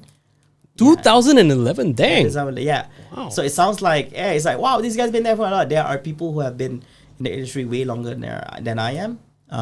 The only difference is that when I joined in as one of the first esports commentator in South Asia. Oh, damn. Because back then they would usually hire people from the EU, in North America, South America, or even Australia to actually do English commentaries. And I was like, how come there's no Asian doing it? Yeah. So I just tried out, and then somehow it worked out, and then yes, I started becoming a commentator for it. Dang. Yeah, and slowly over time, right now you see in the year 2023, there's a lot of Asian commentators. For multiple esports game titles. Across maybe MOBA, maybe FPS, TPS, TCGOs, sports, whatever you name it. Yeah. I remember, I remember that whole debate of esports being called esports. Yeah. Because people were like, oh, and they're not like running around. They're not like you're not sweating. Passing a ball. You're not sweating. You're sitting down there. You're just moving a mouse and pressing on a keyboard. But I remember the tone changed very significantly. I don't know if it was Dota or what game it was, but I remember because it was a very significant prize pool, in the millions. And then the moment someone was like, "Oh wait, these guys aren't running around. Yep. They're not catching a ball. They're not throwing balls. They're not hitting clubs. They're not like swatting stuff with clubs or whatever. But the prize they're getting is bigger than some actual sports athletes. Yes, that's true. Hey, let's call this esports." Suddenly became okay. I remember that was like a big shift. Yeah, that was a big shift. And I remember the old argument when you mentioned about, these are not sweating. So here's the argument from the esports side. Yeah. So what they say is that you have to remember chess is also sport. Yeah, chess is also a sport. You don't sweat in chess, which is not true. There are people who do sweat in chess, and there are also people who sweat in esports as well, despite it being air conditioned because of stress and all the because esports is not heavy on the physical side of aspect of it, but more towards mental, because you're putting so much focus within a game. Like 1 hour non-stop focus in a game, it takes a toll on your. You do anything full focus for 1 hour. It's mentally intensive. Yeah. After you're done, you have literally like probably 15 to 30-minute break because they need the 30-minute break. You cannot just give them a 5-minute break and then go for the next game for games like Dota because man, they're mentally drained. And when the game starts, right, you also have to do a lot of thinking, like in terms of the draft phase. And then in game, you have to play the game. And then if you're losing, you need to restart and all that. Yeah, so that's why they give an ample amount of time to rest up for the next match itself. Man, when you brought up chess, like there's been a lot of like chess drama on the internet recently. Yeah. I just want to say, I hope nobody in esports is like putting stuff up their butt to get an edge over the competitors. We have dramas too, therefore. Like we just like chess, we have dramas. Oh, okay. What kind of drama? Yeah. Example. No names required. Like our drama, or is it like esports in general? Esports in general, I guess cheating in esports. Okay. Yeah. So cheating by either hardware or software. Yeah. So hardware is usually they tamper with the equipments that they're using. Okay. And somewhat giving them an edge. But software-wise, people try to install hacks. Yeah, aimbots and stuff. Aimbots and stuff. Yeah. And but with hardware, isn't like what would they be tampering with the hardware? Because you still need to aim, you still need to strategize, right? Whether it's FPS or a mobile game and all that. It depends on what kind of hardware tampering. Because esports right now is quite broad. I mean, I understand that we look at all these MOBA games and all that. So I believe that there are samples of that. But I'm just gonna give you a different example, right? One of these esports game titles is actually cycling, virtual cycling. Virtual cycling. Okay. Yeah. So where you cycle. That's why our friend Mr. Tamim. Yes. Yeah. So basically, like for him, imagine a competition where Tamim actually involves in. So you have these people who are on set in a studio. So 10 of these things. So the cycling, so what he did was he tampered with the hardware where it would register, even though you're cycling less than but it's registering you to cycle at a much higher watt. So for example, like if you're cycling at like 10 kilometers per hour, it'll register you as like 11, 12, whatever it is. Yeah, because that's an edge. Yeah, so it gives you an edge and all this. And that guy who actually did tampering actually won. And then somebody had to go check the equipment and all this. It's very hard to detect this kind of thing. Yeah. That's why in in high level tournaments right now, esports, they do inspections on hardwares and softwares and all this. But these things do happen. They do slip from time to time. Yeah. Of course, that's why they always have a marshal to observe them at all times, in game and also in real life as well, just to see what's on the screen. And also the one inside, they also do check for any weird things that they see in the game. Is there any doping going on in esports? Yes. Are there cases? There are cases. Yeah, because like what you mentioned to me was like sounded like if Lance Armstrong was on, I think he was allegedly on roids or something like that. Yeah, some performance enhancing drugs, and then they took away all his trophies and medals. It did happen for esports. I believe it was I forgot which team it was, but it was definitely from the western side countries. Okay. Yeah, so basically they admitted they did consume a certain type of drug, which enhanced their performance when playing the game. Oh, dang. Yeah, so I think there are several cases. The one I remember was actually for Counter-Strike Global Offensive, for CSGO. Yeah, so they admitted to it, and then so basically when these cases happen, you get banned and all that. Oh wow! And the ban duration depends on how severe the case is. Yeah. And some game publishers, they're very lenient on this, and some of them also do give face, especially when you're first time offenders. Let's say, for example, during the early stages, these game publishers were also stuck. They was like, how heavy should we punish them? And some of them like, oh, it's okay, we just punish, okay. And after a while, they realized that there's more occurrence of this so-called stuff. And like, okay, you know what? We're gonna give you the permanent, permaban. Yeah, permaban shit. So like, yeah, so there's been a lot of people who fall under this ban hammer, and then it hurts them because it's their source of income, and once you become professional, they get a salary and all that, and then you get a bad name because your name appears on the official website as one of the banned athletes from competing. So instead of competing for this prize pool of 6-figure, 7-figure in US dollars in huge currencies, now you can't compete in official matches anymore. So you can only compete in a small event which offers you only like 4 figures and stuff. Yeah. Whereas back then you're like competing with and hope that nobody recognizes you. Yes, exactly. With hopes that, gosh. isn't this the guy? Yeah. So basically there's bans being done by the game publishers themselves, and also these event organizers would usually follow suit. Whereas, if the game publishers ban you, we also don't want you in our official tournaments as well. Because they don't want to be looked as trying to support people who cheat and all that. Yeah. And all other people would not want to associate with you anymore because you're being labeled as a cheater. Oh, wow. Or involved in any kind of bad things, you know? Yeah. Okay. So earlier on you mentioned that the Malaysian esports scene is about 3-4 years behind. What are the things that's causing us to lag behind? Like, I bring this up because like one particular news I saw recently was, I believe it was in Perak. Like they're trying to set up like an esports training center because they said previously the team there had to go to Penang, or they were renting a bungalow or something like that. So they're hoping that, in Perak, like I think there's a building that's not being fully used, or sometimes they have to go to like the velodrome or something like that and like use the facilities there. So like, we're 3-4 years behind. What's causing this, and how do we like move forward and catch up? Is it possible to catch up?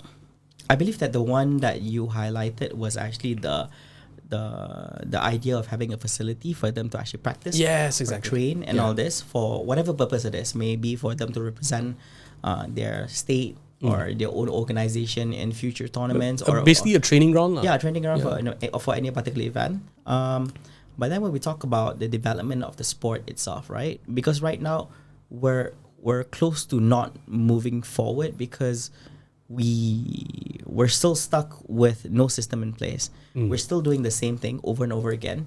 Yes, we have additional esports facilities coming up, but other countries are doing more or less the same, and they already have a system in place.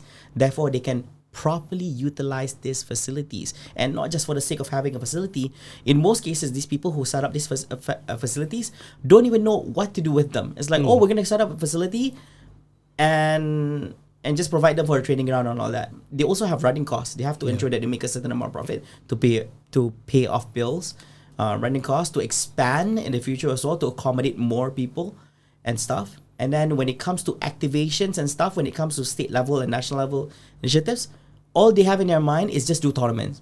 But the thing is, tournaments alone are not sufficient. Let's say, for example, you need to have a proper system that can actually get you to a higher level. So, for example, when right now you're doing scrims against your own these other teams and all that, why don't you create a system where you're able to actually scrim with higher level teams, so that you're able to know where you're at, and plus you go back and then you learn from all this. How about creating a system where all these teams are able to actually work together in forming a national team, and not just being selected based on a state if they win a tournament and all that? What if you pick the best for each role to present the country in future tournaments and all that? So right now there's no way for... No, we don't. There's no... So if you are like the best like Counter-Strike player... Is Counter-Strike still going on, right? Yeah, it is. Okay, so if you're the best Counter-Strike player in Selangor, there's no government way to get recognized, right? Well, I mean, we don't even have that recognition for that in particular. Because I do know that we have like local esports teams and orgs and all this kind of stuff, right? Yes, but that's all like privately funded, right? Yes, privately funded. Yeah. There are state funded as well. There are initiatives by them, but not all of them. We don't have it online for all states in Malaysia yet. Okay. I think one to mention is probably esports Darul Khusus, or should I say esports Negeri Sembilan. They are not just the state level esports association, but they also have a few esports teams under their wing. So basically, they're able to actually send these athletes not just for state level and national level tournaments, but they're also sending them for international level tournaments as well. Okay. Yeah. So do you think this all stems from a lack of understanding? Yeah, that most definitely. Yeah. Lack of an understanding. Because there were a lot of cases where people set up facilities, but they don't really know how to set up number one is don't even know how to set up a proper facility. Yeah. Because they don't have a good understanding of how the sport is. For example, there was this one particular tournament. Odd enough, they planned to do a huge event, but they mistakenly bought the wrong monitor for the event. What? For as their assets to be utilized for future events, right? Okay. They bought curve monitors, so they thought it was a cool thing. Yeah, because everybody loves curves monitors, right? Okay, no, it's no, so that's cool. not true. Like, That's not true. Nobody loves curve monitors. it's a curve, bro. There was a point in time where it was kind of like It's new in thing lah, yeah. It's an in thing. It's a new thing because everybody's like flat, and then curve monitors comes Yeah. in. They were like, hey, we're gonna buy this curve monitors. It's 144 hertz. It's 27-inch, and then it's curve. Checks all the boxes, lah. It Even the curve box. it missed out on two things. They were right on the refresh rate at 144 hertz, which Yeah. is a minimum at that period of time, including now, so it's still a minimum. But the size is wrong, and the type monitor is wrong. You cannot use a 27-inch. You cannot use a 29-inch, 30-inch. You cannot just use a bigger monitor for the purpose of esports tournament, unless they're playing fighting games or console based and all that, because they can actually set themselves a bit further and all that. But for PC games and all this, you should be using a 24 inch. Only 24. Only 24. Oh, wow, It's a okay. standard as well. And if event organizers provide a bigger screen, what some of the athletes will do is that they will just frame it up smaller, so that, the reason is because there's a good reason for this. Because let's assume there's a monitor in front of me, right? When I look at the monitor from top down, left, right, and edge to edge, I want to make sure that my head does not move when I play. So that all that's moving is just my eyes. So my eyes able to reach out to all edges. So that's why 24-inch is the best. Even with 24-inch, there are still people out there who still resize their scale of the monitor inside there to be smaller, so that they can literally see everything without moving too much of their eyes. Yeah, there's even cases like that. Yes. Okay. Some of them don't even like the whole horizontal thing, where, because right now it's like 16 by 9, right? Yeah. So they make it like 4x3. not even 4 by 3. They'll make it square. Think it's wow. Square Okay. because they're used to it. Because back then when they were gaming and practicing playing, Yeah. he was used to having a square monitor. Because remember back in the days? Yeah. Obviously they have square monitors. It wasn't 16 by 9. Oh, wow, It's yeah. not. Yeah. It's basically square. It was Instagram before Instagram, lah. Yeah, Instagram for Instagram. Yeah, Instagram for Instagram. So he kind of liked that, and he like resized it, and he's used to that. Oh, so that's wow. why. Yeah, but back to the thing is, you got the size of the monitor wrong, and then you got the type wrong, because when it's curved, your You have to turn your head. no, it's not about turning your head. Basically, you know how the game looks different when it's curved? Yeah. Because right now it's curved, and you're not used to it. So when you come to a tournament where I've never played with a curved screen before, Oh gosh. that's why people who buy curved screen monitors are for personal use, not really for tournament use. So you will never see any tournament organizers who actually use curved monitors. Oh wow. Okay. Yeah. And then we look at PC specifications. So when these people want to when to do facilities, right? Some of them, they go balling. They go balling on their expenses when they buy an RTX 3090 Ti and all that shit. Yeah. And you start making a question: why are you purchasing all this expensive stuff? Because when you're doing it for the purpose of facility, right? You want to facilitate athletes. Yeah. I understand you're buying a badass one. It's great.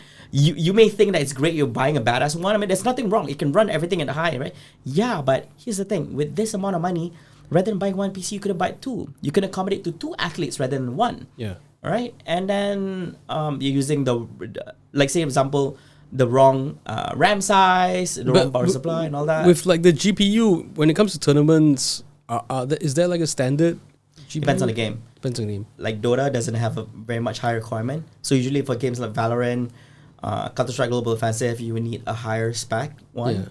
Yeah. So this becomes an issue if you buy PCs which are under spec or not recommended. So is a 3090 like way over spec? Way over spec. Okay. Way over spec. So realistically, what would they be looking at? If you want to buy 30 series, you go for 3070. Not even 3090. Oh wow. And that's like that's a few hundred ringgit, more than a few hundred ringgit off the more of a few thousands. Yeah, oh god. per GPU. Yeah. Yeah, you could save a lot. So basically buying an overwhelming PC is also wrong. Yeah. Buying an underperforming PC is also wrong as well. Yeah. Okay. Now, when you have all this, you don't even have a proper system in place. How do you get people to? Because the whole idea is you get them to practice. Hey, but do they have a system on how to practice? Yeah. Do they know? Do they have a proper system in place for them to train? Who they're going to be screaming up against? What's their scheduling? What's their training stuff? Beyond just playing the game, do they have any other stuff? Because remember, it's not just about playing the game. Yeah. They're also required to actually do research. They have to read up on patch notes. They have to do postmortems. They have to do discussions. They have to also rewatch back their old games and actually improve from time to time, which does not require them to touch the PC. Yeah, just watching and learning and reading. Yeah, and even with like typical traditional sports, there's this thing of like, yeah, you can train as an athlete, but the knowledge you gain along the way and all the extra knowledge for other things you gain along the way, if the path of being the one on the ground in action, being the athlete, if that path doesn't work out, by right with your skill sets and knowledge, you should be able to pivot into something else related. So like a commentator or an analyst, or some other role, even as a maybe like a trainer or something like that. Yeah.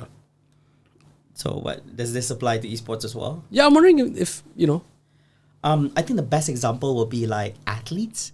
When, let's say, for example, they've reached a certain point of life where they don't have the same hand-eye coordination. Yeah, the shelf life is very short, right? For very, very short, yeah. What age are we talking about here? People often say that when you're 30, you're already too old for it. Because a lot of people don't think that by that age, your reflex is... you don't compare your reflex to an 18-year-old who just started and in his prime where he's still young, he has good hand-eye coordination and stuff. Yeah, but there are people who are 30 and above who still has good reflex and who still do them. I log into Overwatch. I don't even know where I got shot from. Yeah, there's that as well. Yeah, but not saying everyone, but a lot of people just use 30 as an age, right? So let's say athletes. So if things don't work out for them, okay, they can't be an athlete. It's just people replacing them. All right, they know they're no good anymore. A lot of people say, don't worry, they can just become a team manager and they can become a coach. It's not that simple. Yeah, it's a different game altogether, right? It's a different game altogether because you have to understand, these people, they're good as athletes, meaning that they're good at playing the game. Are they good at teaching? Yeah, like even with things like football or any other sports, like when was the last time you heard of a coach who made his name as a player? Very few. Very few. Very few. They are, yes. Yeah. But no, like the level they achieve as a coach. Yes. It's not like the same level they achieved as a player. Correct. Yeah. Because very few. When your skill sets that is required to become a coach is because you need the ability to teach. Yeah. Right? You may need skills, of course. They will say like, you don't talk so much, you cannot even do this shit. You want us to do it, but then you cannot show. But then they have the skills to show as well because they have all this stuff. So basically, when players, let's say for example, imagine Ronaldo. You're trying to get Ronaldo to teach you, right? Ronaldo's gonna become our coach, and then Ronaldo goes to you and it's like, you do this magically becomes this. So what the? Like Messi trying to teach you a trick. It's like, it's not that hard. Just do this, shit. And just shoot when the goalkeeper's not jumping lah. Yeah. Usually what they do this is I just shoot and it goes in. What? and it's like they'll be like, very hard for me to explain. It's just magically to me. During that moment, God gave me these messages.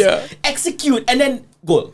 It's like boxing trainers lah. Like trainers. The most famous one is like Mike Tyson's trainer. Yes. Right. So the guy's like knowledge was like second to none, Yes. right? And the way he taught Mike Tyson and all, and Mike, as amazing as he is, he would be the first to admit that he will never have that kind of level of depth of knowledge as that that trainer he had, Yes, correct. right? But being under that trainer, like, turned Mike Tyson into like the beast that he was, like unlocked all the potential. And I mean, you know, but on the flip side, that trainer also was a boxer at some point.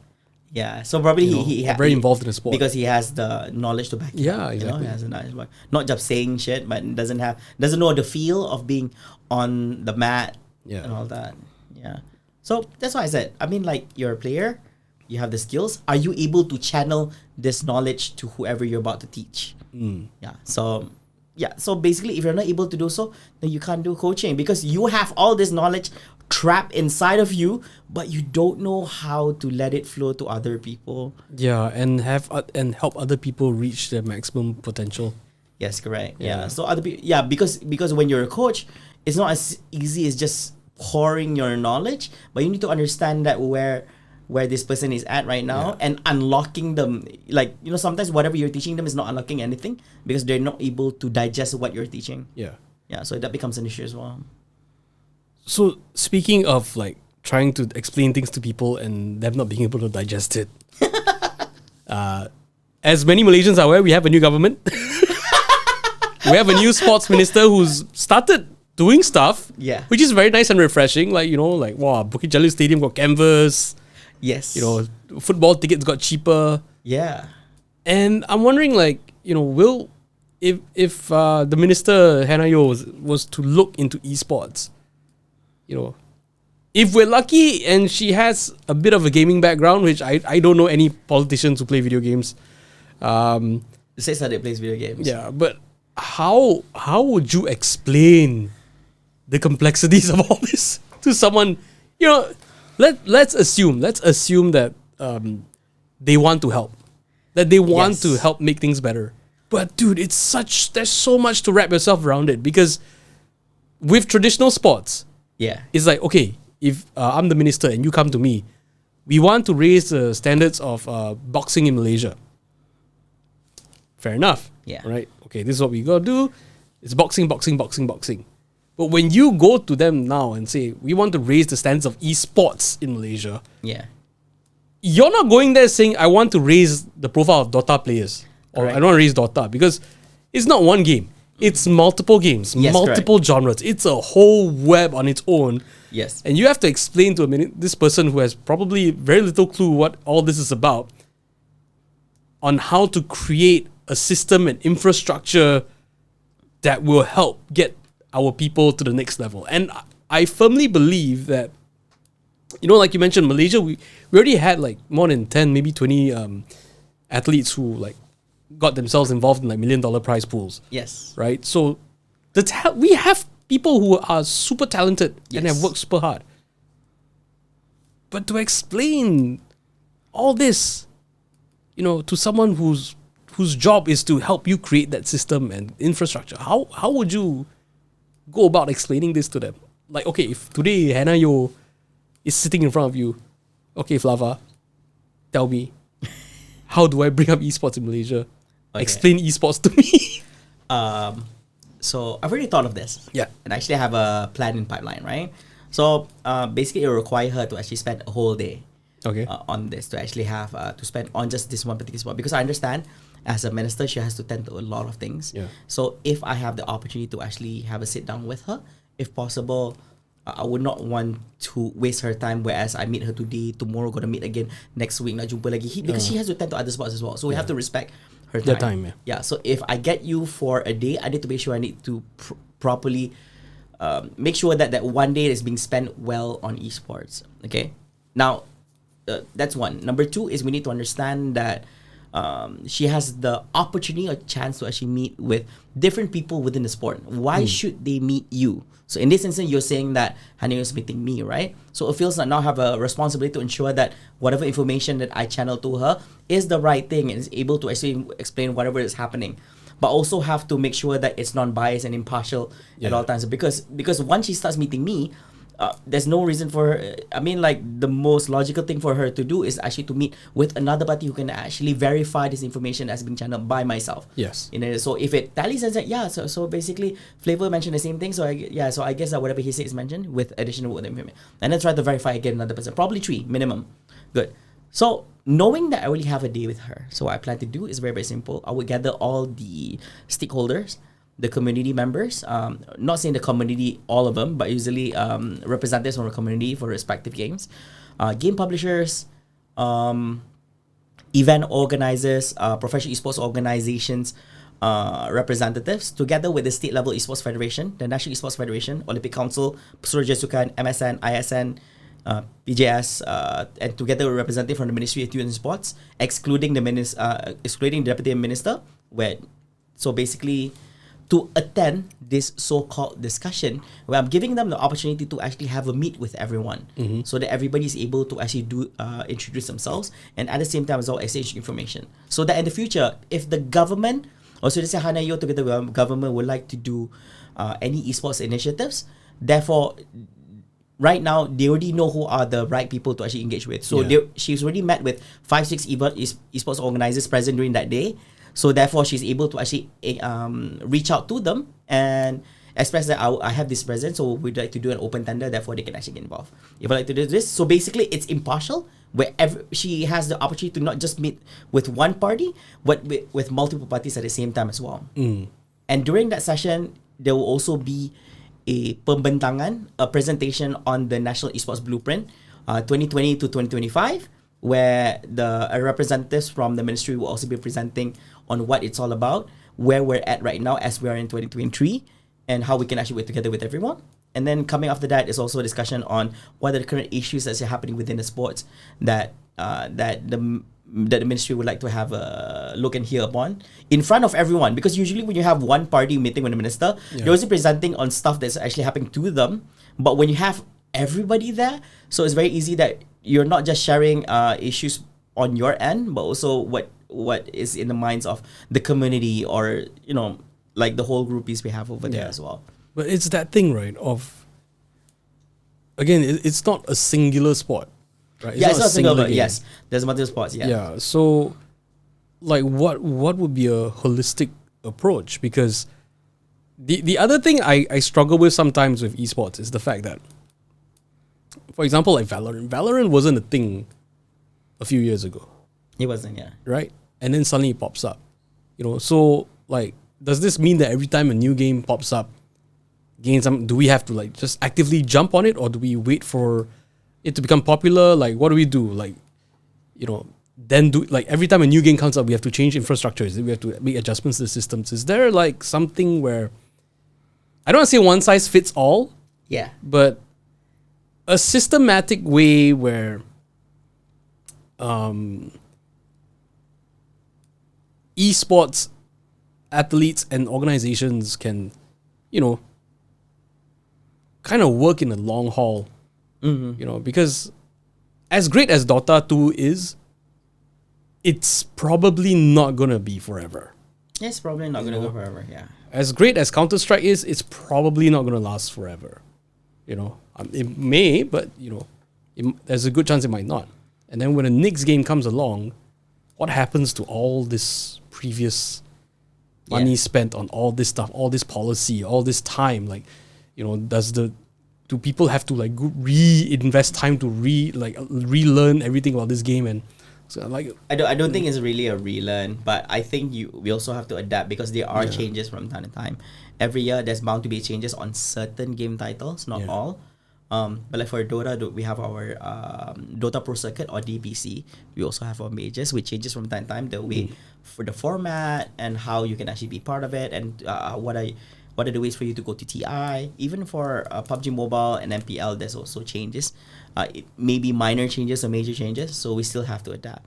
But back to what you were asking, like, about how about new games? It's a very situational kind of thing, because it's not as simple as we just jump in. We have to see whether or not is the game publisher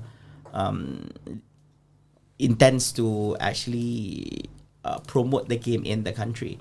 So I know that the game is available in the country, for example, like Valorant, but you don't see the game publishers for Valorant coming into Malaysia and actually do any form of But activations. why though? It seems to me we have quite a big player base. Why? Yeah, I mean, why? but are we they not have their actually- own reasons. I mean, like, who are we to question them? They have their own. So ways of doing what it. are some things that would make Malaysia like an attractive place for game publishers to like do activations and all this kind of stuff? When people ask that, usually I tell them that, hey, it's probably for you to. Why wait for the game publishers? Probably we need to give them a good reason for them to actually exactly. come over here. So right? what can we do? Yeah, so basically as a community, you can actually create your own events. You can show to the game publishers that it is a very healthy space. There's a lot of interest going on here. It's either you do your own events, your own tournaments to show interest. You can do community events where you do not just tournaments but also gatherings and all this. There's also initiatives by this particular group called Berry Fam. I think if you remember as well. Yeah. So Berry Fam, what they did is that they know that there's no watch parties for Valorant, so they decide to do one for on their own, and just to show that this is the community of Valorant in Malaysia, where people come in and they sit down and actually do a watch. So party. should the state have on a state level or a national level, do you think that ministries or the government should actually help with this kind of stuff? They should. I think for the government, I don't think they know. Yeah, Where I don't think they know where they should come in. Yeah, exactly. It's very hard. Like, for example, right, I keep telling that I have every good intention to help the government in giving advice on this. But of course, everybody would see it more or less the same. But you're not able to actually tell who is actually able to actually give this kind of advice as well. So they're also having that kind of trouble. So we need to understand that. So I mean, like, that's why I said I would love to actually bring everyone around and actually have an opportunity for everyone to actually have a audience together with the ministers. Yeah. And then share their thoughts and insights on this, so that the minister would actually listen in and all this. Because it's an interesting situation, right? Where video games traditionally has always been very community driven, Yes. right? Dota tournaments wouldn't have started if people hadn't started doing their own tournaments. Okay, that's not true. No? I think for Dota 2 is different because the moment they kickstart it, they already have a TI ready already. Okay. Yeah. I mean, like, I guess there are other games who actually have that as well. Yeah, but it's having that competitive player base. Then where people start to challenge each other, and then then there's a competitive element that comes out, and then they keep raising the stakes and raising it, and getting noticed, right? I mean, same lah. Like, you go out play badminton with your friends, and then suddenly one fella is like getting like really really good, Yeah. and then you're like, hey, maybe you should try for a competition, and then he wins, and it might be like the competition within the taman, like the neighborhood or the district or township. Jago Taman. Yeah, and then after that, he moves on, right? Yeah.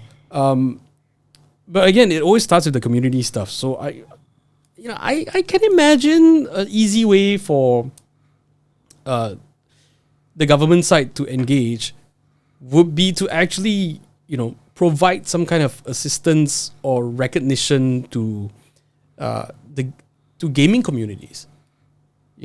But again, there is that situation of like, there's a lot of game communities. There's a lot. So who do we give it to? Yes, there's also that. Who is actually credible? Who's like, Exactly. Yeah. Like who's gonna take this money and go and play competitive Animal Crossing or something? Yeah, exactly. That's what I said. It's very hard to identify as a minister because you don't know. Yeah. So who should you trust and all this?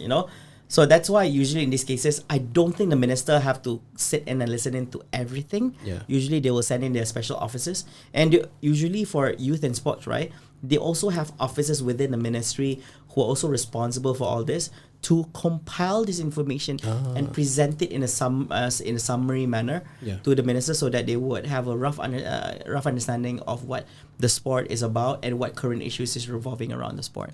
They have a sports officer for every single sport. Okay. In the country. So esports as well over here. Esports as well. We have a representative as well. Okay, so far, the things we're kind of lacking is engagement from the state. When I say the state, I mean like the country, the government and all. Yeah, the that. government. Yeah. On on a professional level and also on a community level, it's not happening yet. It's not happening. Not happening yet, right? Because they keep thinking that if we want to develop esports, right, we just need to do more tournaments. It doesn't work that way. Yeah. I keep telling a lot of parties, like, you want to do tournament, right? You only benefit the people who are winning the tournament. Yeah. That's it. Because they couldn't care less about you once the tournament is over. They don't care less about who the organizers are and all that. After they win, if they win, they stay on. If they win, they stay on. They lose, they go back. Yeah. Empty-handed. It's like trying to promote tourism in Malaysia by just giving out free air tickets. Yeah, and then nothing else. And you think that's gonna boost the economy, right? Yeah. No, it doesn't work that way. Yeah. So that's why you have to do all this kind of additional initiatives. For example, you have to do workshops. How about workshops and working together with professional esports organizations to teach the people who aspire to become professionals, for example, like amateur players, semi-pros, and get to learn some tips and tricks. For example, whoever that wants to venture into becoming a talent, for example, like a caster or commentator, why don't we get a professional commentator to create a workshop for people who aspire to become, to learn from professionals on how they can actually step into this particular business, because it's not that simple as if you have the knowledge, you'll be hired. Yeah. You also need to know how to put yourself out there to be hired and engage with parties. And it's very different to hear someone on the internet do it. Yes. Versus to see that person in front of you. Exactly. And telling you like how they got there and all that, and being able to talk to them, and you're like, oh, it can be done. It can like be this done. guy in front of me, like he's doing what I want to do. Yes, You know? exactly. Yeah. So it makes it very tangible, right? Yeah. So in the future, I would like to have Stephen Bones, like, rather than just, why don't we have Stephen Bones actually do a class and teaching people how to do voice acting and all this, like firsthand. I get it. You see Stephen Bones in videos. How about I bring you to a studio, get to meet him, and straight up ask him questions, you know? Yeah. And he's a complete asshole. Yes, he is. Okay. So the engagement was one thing, and then the infrastructure as well. Yeah, infrastructure, Yeah. You have it, but then you don't know how to utilize it. That's also shit. Okay, the other thing, infrastructure though, I think, at least myself when I think infrastructure for esports, and I think a lot of people will feel the same as well. It's like we're all just imagining a gigantic cyber cafe. Yes. Prove me wrong. I can't. What else should there be in that infrastructure? Because early on you mentioned things that I had never even considered, like the psychologists, the therapists, and the nutritionists, and coaches and managers and all that kind of stuff. So would those be part of the infrastructure as well?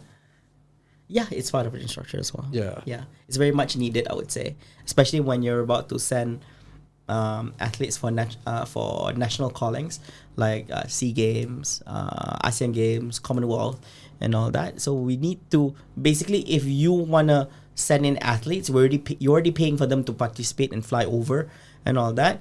They also need to be treated like normal athletes. Like they need to have their own medical team. They need to have their own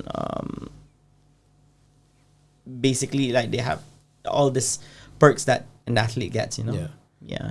But because we do not have a system, unfortunately, we cannot do that unless it's only for national callings. Because, like, for example, right now, the Football Association and all that, because they have the system in place, therefore, they can easily approach the National Sports Council and say that, hey, these are athletes. Can they get the benefits? Yes. Not just when they're about to participate for the competition, but throughout the whole process of them being an athlete under the care of the Football Association of Malaysia, you're able to actually get these perks. We don't have that. We have to wait until we have a qualifiers to happen, and then they can actually be identified as athlete. And that's additional cost. Creating events nowadays requires a lot of cost, right? And people don't want to do small events anymore. Everybody wants to do big ass expensive shit. It's like, this is a waste of government money. And I know you want government budget, but then you should not misuse the budget as well. You know, government don't have that much money. You have to think right now. And plus, in the current government, I really like the whole idea where it's open tender and all that to ensure that there's transparency, which is very good. Yeah, you want to get project, fine, I get it. But remember, there's not much money on there. If you take up so much of that, there's less opportunity for other people as well. Yeah. So you have to think. It's not just about you. It's about the athletes. It's about the sport. Well, okay, just how you mentioned like football, right? As a comparison. I think it's safe to say the Crown Prince of Johor played a major role in really bringing the JDT team to the forefront, right? And I think what he did for JDT, a lot of the stuff can in principle can kind of be replicated for esports as well. Yes. But there's activation, there's meeting the players, there's creating the facility, like all that shebang, right? But then we also get into this other zone where like, what about buying players from overseas? Yeah. Is that a thing for esports as well? Like, it is. Should we do that as well if it comes to that? Or should we focus on just... How should I respond to the question? Should we? I mean, like, Is it a good call? Is it a good move? Well, if you can, there's nothing wrong with it. It depends on whether the rules allows you to actually do it or not. I mean, like, I guess that people have their own reasons on why they actually do so as well.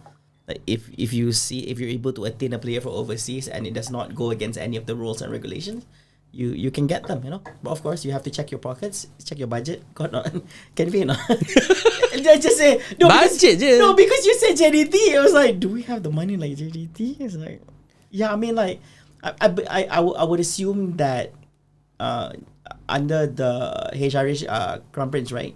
He has the money to actually fund and all this, right? But I don't think other people have that much.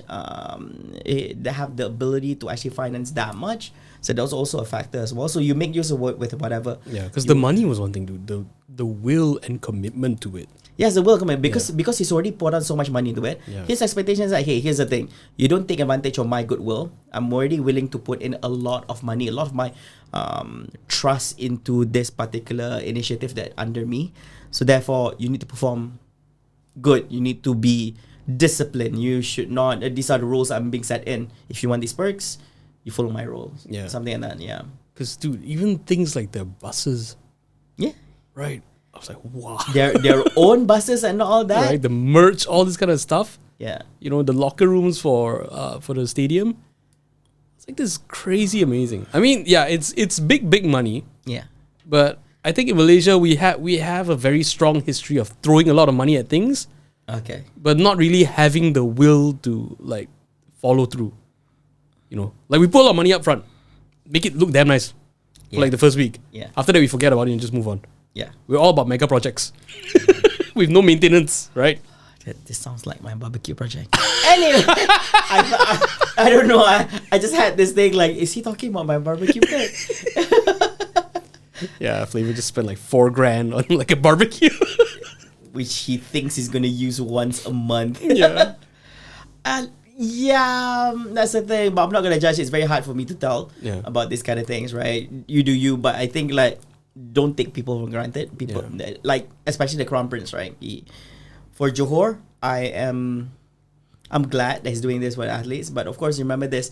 He pays with all this, right? Yeah. You just right now, like, you need to, like, if you want to get paid well, then you have to work hard. Yeah. And all that. So like if you want to get a shitty pay somewhere else, you go for somewhere else, and then you. No, but I do feel that the move he pulled with JDT. One amazing thing I felt was the Johor team benefited tremendously from all of that, right? Yeah. The people of Johor, the people fans of football, all enjoyed it tremendously. But it was the shot fired of like, look, this is what a Malaysian football team can be, right? Malaysia is not one state. Malaysia is not only Johor. Yeah, we got other states and other football clubs as well. Yes. Yeah, I can do this. And by raising the profile of JDT, it automatically raised the profile of all football in Malaysia. Yes, correct. Yeah. Right. So yeah, it's stuff like that, lah. Like it's. I want to say it's a rising tide, but technically it's not a tide. But at the same time, kind of like it just raised everybody, lah. Yes. It just gave everybody something higher to aspire to. Yes, not everybody has those kind of pockets and all that kind of stuff. But we've also seen a lot of times like a bit of creativity and ingenuity and strong will get you, right? Yeah. So I don't know. Maybe I'm hoping that for the esports segment, I mean personally, I don't foresee, let's say everything goes well lah. Yeah. I don't foresee the governments going like, okay, we're gonna like pump like an ungodly amount of money into esports in the next couple of years. But even though our country is struggling right now, you know. No, but they are pouring ungodly amount of money. They already are? Yeah. Since 2018, yeah, they poured a lot of money. Like they poured like 8 digit. Oh wow. Sorry, 8 digits every year in esports. Every year. Every year. Where is it all going? Okay, and that's the question. Okay, no. I'm not trying to badmouth the government on this. Yes, they poured 8 digit. The first time they announced it was 20 million, and then it was 10 million, and then it was 15, and then it went back up to 20. This year I forgot how much it was, but anyways, it's huge. It's 8 figure. All right, 10 juta. Yeah, it's a lot of money. But a lot of people in the community have been complaining that we don't see this being spent and all this. Has the government been spending it? So the question is, has the government been spending it? If the government has been spending it, where has it been spent to? Yeah. All right. And if the government has not been spending it, then the question will be like, why have you not been spending it? You know, so there's where is it being spent on? What is being spent on? You know, what are your plans and all this? It goes back to things like leakages or wastages, and all that. Badly spent or poorly spent money. Poorly spent. Like who is advising you on why do you think this is a good idea to spend on these kind of things, right? Unfortunately, right now we're not able to actually see all that. We do. I have to admit, because I'm involved, or should I say, I work closely with the ministry in certain events as a talent, and also in terms of being there present during the discussions or get to know about some of the initiatives. So I do know they work on a number of initiatives, but I don't think it amounted to the amount of budget that was actually given for the year itself. So I would assume that it is underutilized. So basically it's not being, which is a bad thing, because that whatever budget is being allocated for the year by the government for respective sectors in the country, right? For example, that's for what is it, for tourism, for youth and sports and all this. It is supposed to be utilized by giving the budget, because if you don't use the budget, basically you're not appreciating us giving the budget. Because before the budget is announced, usually certain parties would actually pitch in to the finance ministry to justify or to give them insights that this is the amount that we would like to request for this sector. Please approve. Yeah. So if they approve this X amount, and then basically they're like, okay, we're giving you this amount. You wanted it, right? Usually they would not give you more than your request. They will give you less than your request. Okay? But either way, they're approving you to a certain extent. Since you need this, right? I'm very sure you're going to utilize it. And now you're telling me you're not even utilizing it? Yeah, there is this. But here's where sometimes you get wastages and all that as well. Yeah, you get wastages as well. Where, like, for example, if say, don't say government lah. Let's say let's use the government as like pretend it's a company, like company A, right? I allocate like 5 million for you guys, right? And then you guys come back and say, oh, we only spent 3.5. You know, most people will go like, hey, that's good. You know, wow, I give you save money lah. Save money. But you know, the way these kind of things work is like, oh, so actually you only need 3.5 lah. Yeah. So next year either I give you 3.5 or I give you 3. Exactly. Yeah. Exactly. Very simple. Like that. So it's like, now you're not even fully utilized. Not utilizing budget is a bad thing. Yeah. And then the sad thing is that because people want to make up for that amount, then you get things like overquoting things, and that gives way for a lot of hanky-panky lah. Yes, a lot of ways for hanky-panky. Yeah, because the noble thing to do would have been like, oh, guys, we only spent 3.5. That means we can use the balance 1.5 to push something else. Yes, correct. Create something new, make new initiatives so that we can like go even further, right? Right. But more often than not, it's like, hey, we only need to spend 3.5 lah. We need to figure out how to spend another 1.5 just for the sake of spending it. Can we inflate the 3.5? There's also thoughts of it as well. Yeah. I couldn't deny. Yeah. But people should be thinking of these kind of things. You know, that's why I hated when people suggest want to do more tournaments, because the ministry needs to realize that status quo wise, there's a lot of people out there who still has a negative perception of esports. So for the past few years, I've been trying to push the education side of esports, teaching people or educating people on the goods and bads in esports. Because why I say good and bad is because just because I'm part of the esports ecosystem and economy does not mean that I only tell you about the good. Yeah. I also need to be truthful and tell you about the bad as well, so that you're aware of things that you should stay away from and all this, right? From the sports, bad things, because it's not all rainbows and butterflies and all this. Because like things like video game addiction is very real. It's very real. You know, just because you play a video game on repeat for like 4 hours doesn't mean you're quote unquote training. Yes, you're not. Yeah, you're not training. You're just there's stuff like that where you're just playing. Just playing. Right? Yeah. When it comes to training, it's a different beast altogether. Yeah. Yeah. So I really love you mentioning that. Yeah, correct. Yeah, because again, like with parents these days, because I think back then it was way easier just to dismiss gaming as a parent, right? You either play video games to escape, have fun, or waste time, right? There's no short of a viable career, Yes. right? Now, every kid can go to their parent and like, I'm actually very good. You should let me play more. The kids can actually put together a sound argument, Yes. right? Because it has become a viable career, right? And even if they say, even if I don't make it as a player, I can become a shoutcaster, I can become this, like that. Yeah. It's a legit thing, You can spend more time in around video games and all that. But to convince the parents, right, to educate them, because parents are still in that mindset of like, you're just playing video game. You think everyone you play basketball, you become LeBron James, is it? Yeah, something. Yeah. Right? Like what? Like how realistic is this dream? Yeah. Right? How realistic is this vision? Like how can you really make a career out of this? Yes. Or are you just like blowing smoke up my butt? Don't esports in my face. You think you play game, you esports.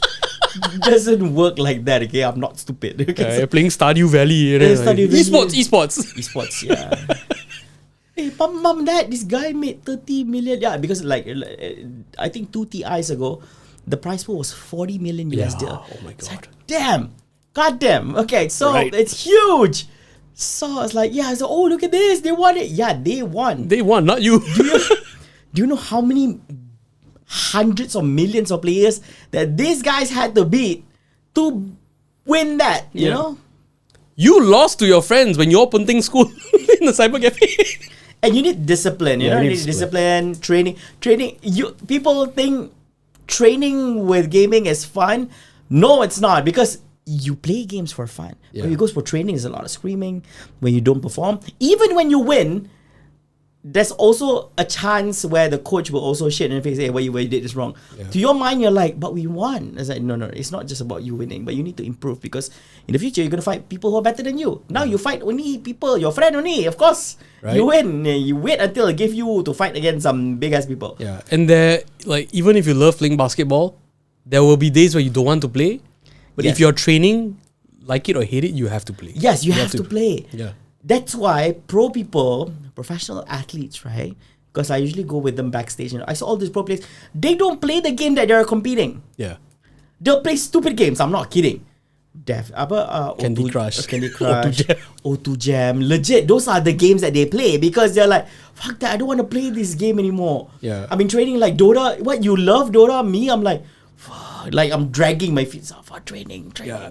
You love Dota when like you finish your work day, or you finish your day at school. Correct, yeah. And you got a couple of hours to kill. And you got your friends to hang out and talk trash online for a while, play for a few hours. Yeah, you love Dota when it's that. Yeah. But suddenly when someone is screaming at you and trying to make you like tell you how you should play and what you need to do, it's not as fun anymore. It's not as fun. And it's not about losing ranks, like you lose MMR. Oh, I lost MMR. No, this is training. Yeah. You like losing means like get ready. Like somebody's your job it's a job lah. Yeah, it's a job lah. There's fucking post-mortem. When you play games, right, you win or lose, there's no such thing as a post-mortem. Yeah, exactly. You finish a game, you find another match. Yeah. Press. And usually, even if you do a post-mortem after playing with friends, right? Yeah. That post-mortem is just reminiscing about how the fun stuff you all did. Yeah, it's like, oh my god, did you see my black hole just now? Damn! So good. Wow, your arrow and power, Yeah. where your hook. That's it. It's not, That's it. not really a serious discussion on how to improve one another. Yeah. It's just, yeah, this guy's so weak, talk so much. And then got time to trash talk about you dare to do that in training? There's no such thing as a post-game trash talk. There's no such thing. So easy. Yeah. You don't write that GG easy. No, Yeah. man. Oh man. No, you can't say that. Yeah. But for parents out there who are trying, who don't want to discourage their kids from a career in gaming, but at the same time don't how does I put this? Don't want to discourage their kids from a career in gaming, but at the same time are concerned with video game addiction for their kids. Is there a way from your point of view, is there a way you draw the line, or how do you differentiate it? Oh, it's tough because I Right. think this is really a case by case basis. Yeah. I've heard about this a lot, and most of the time what I'll do is I'll literally travel and go meet the kid and the parents. Oh wow. There've been a lot of crazy cases. I'm not kidding. There was this one particular parent, family, which is mom, dad, and son. Right? They're Malaysians, but they're not in Malaysia. They're currently overseas. So she's complaining, and we had an online call where the son is literally very disobedient and talking bad shit to the mom to the face and all that, no. the F word and all that, like, so the mom is like shit, and she cannot do anything, and the dad knows this, but the dad is not able to do things, so the dad is just ignoring the whole situation, and she's like, I don't know what to do. My son is all this. This is beyond, and he's actually currently studying some kind of degree in medicine and whatever thingamajig and all that, and he's literally playing games all day. Right, so that's that case, and there's also cases of kids who don't want to continue school, where they question the teacher in the class. There were cases of kids questioning the teachers in the class, like why should I continue school when I can play games and win? And they were showing the part when the athletes were winning X amount of $1 million and all this from competition, from Fortnite lah hari tu the case, and then from Dota 2 the all that. So they were using that as an example. I don't want to go to school. Well, why should I go to school? Why want to do a 9 to 5 job when I can just play this and then get yeah, the teachers were shocked. I was like, how do I respond to this? Yeah, because okay, let's say you don't have to be an elite gamer, right? If we take it out of esports, I mean, just talk about gaming on a broader sense. There's the YouTubers, there's the live streamers, Yeah. right? And the list just goes on and on. And yeah, kids, again, because gaming is not big on parents' radars right now. Yeah, they're not. Yeah, so even in terms of like game development, which is a very legit career that actually requires a lot of schooling and studying, but because parents are still not aware of this entire field, Yes. they don't know things like, about like play testing, quality assurance, and like debugging, and like the whole like if you play a game now, chances are the credits are longer than a freaking movie. Yeah. Yeah. Easily. Yeah, easily. Yeah, you play Uncharted, okay, Uncharted the movie was like what, 2 hours plus minus? Yeah. Uncharted the game was way longer. Way longer. And Right? basically when the credits rolls in, you go makan. You don't wait. Yeah. Like- you can go and sous vide.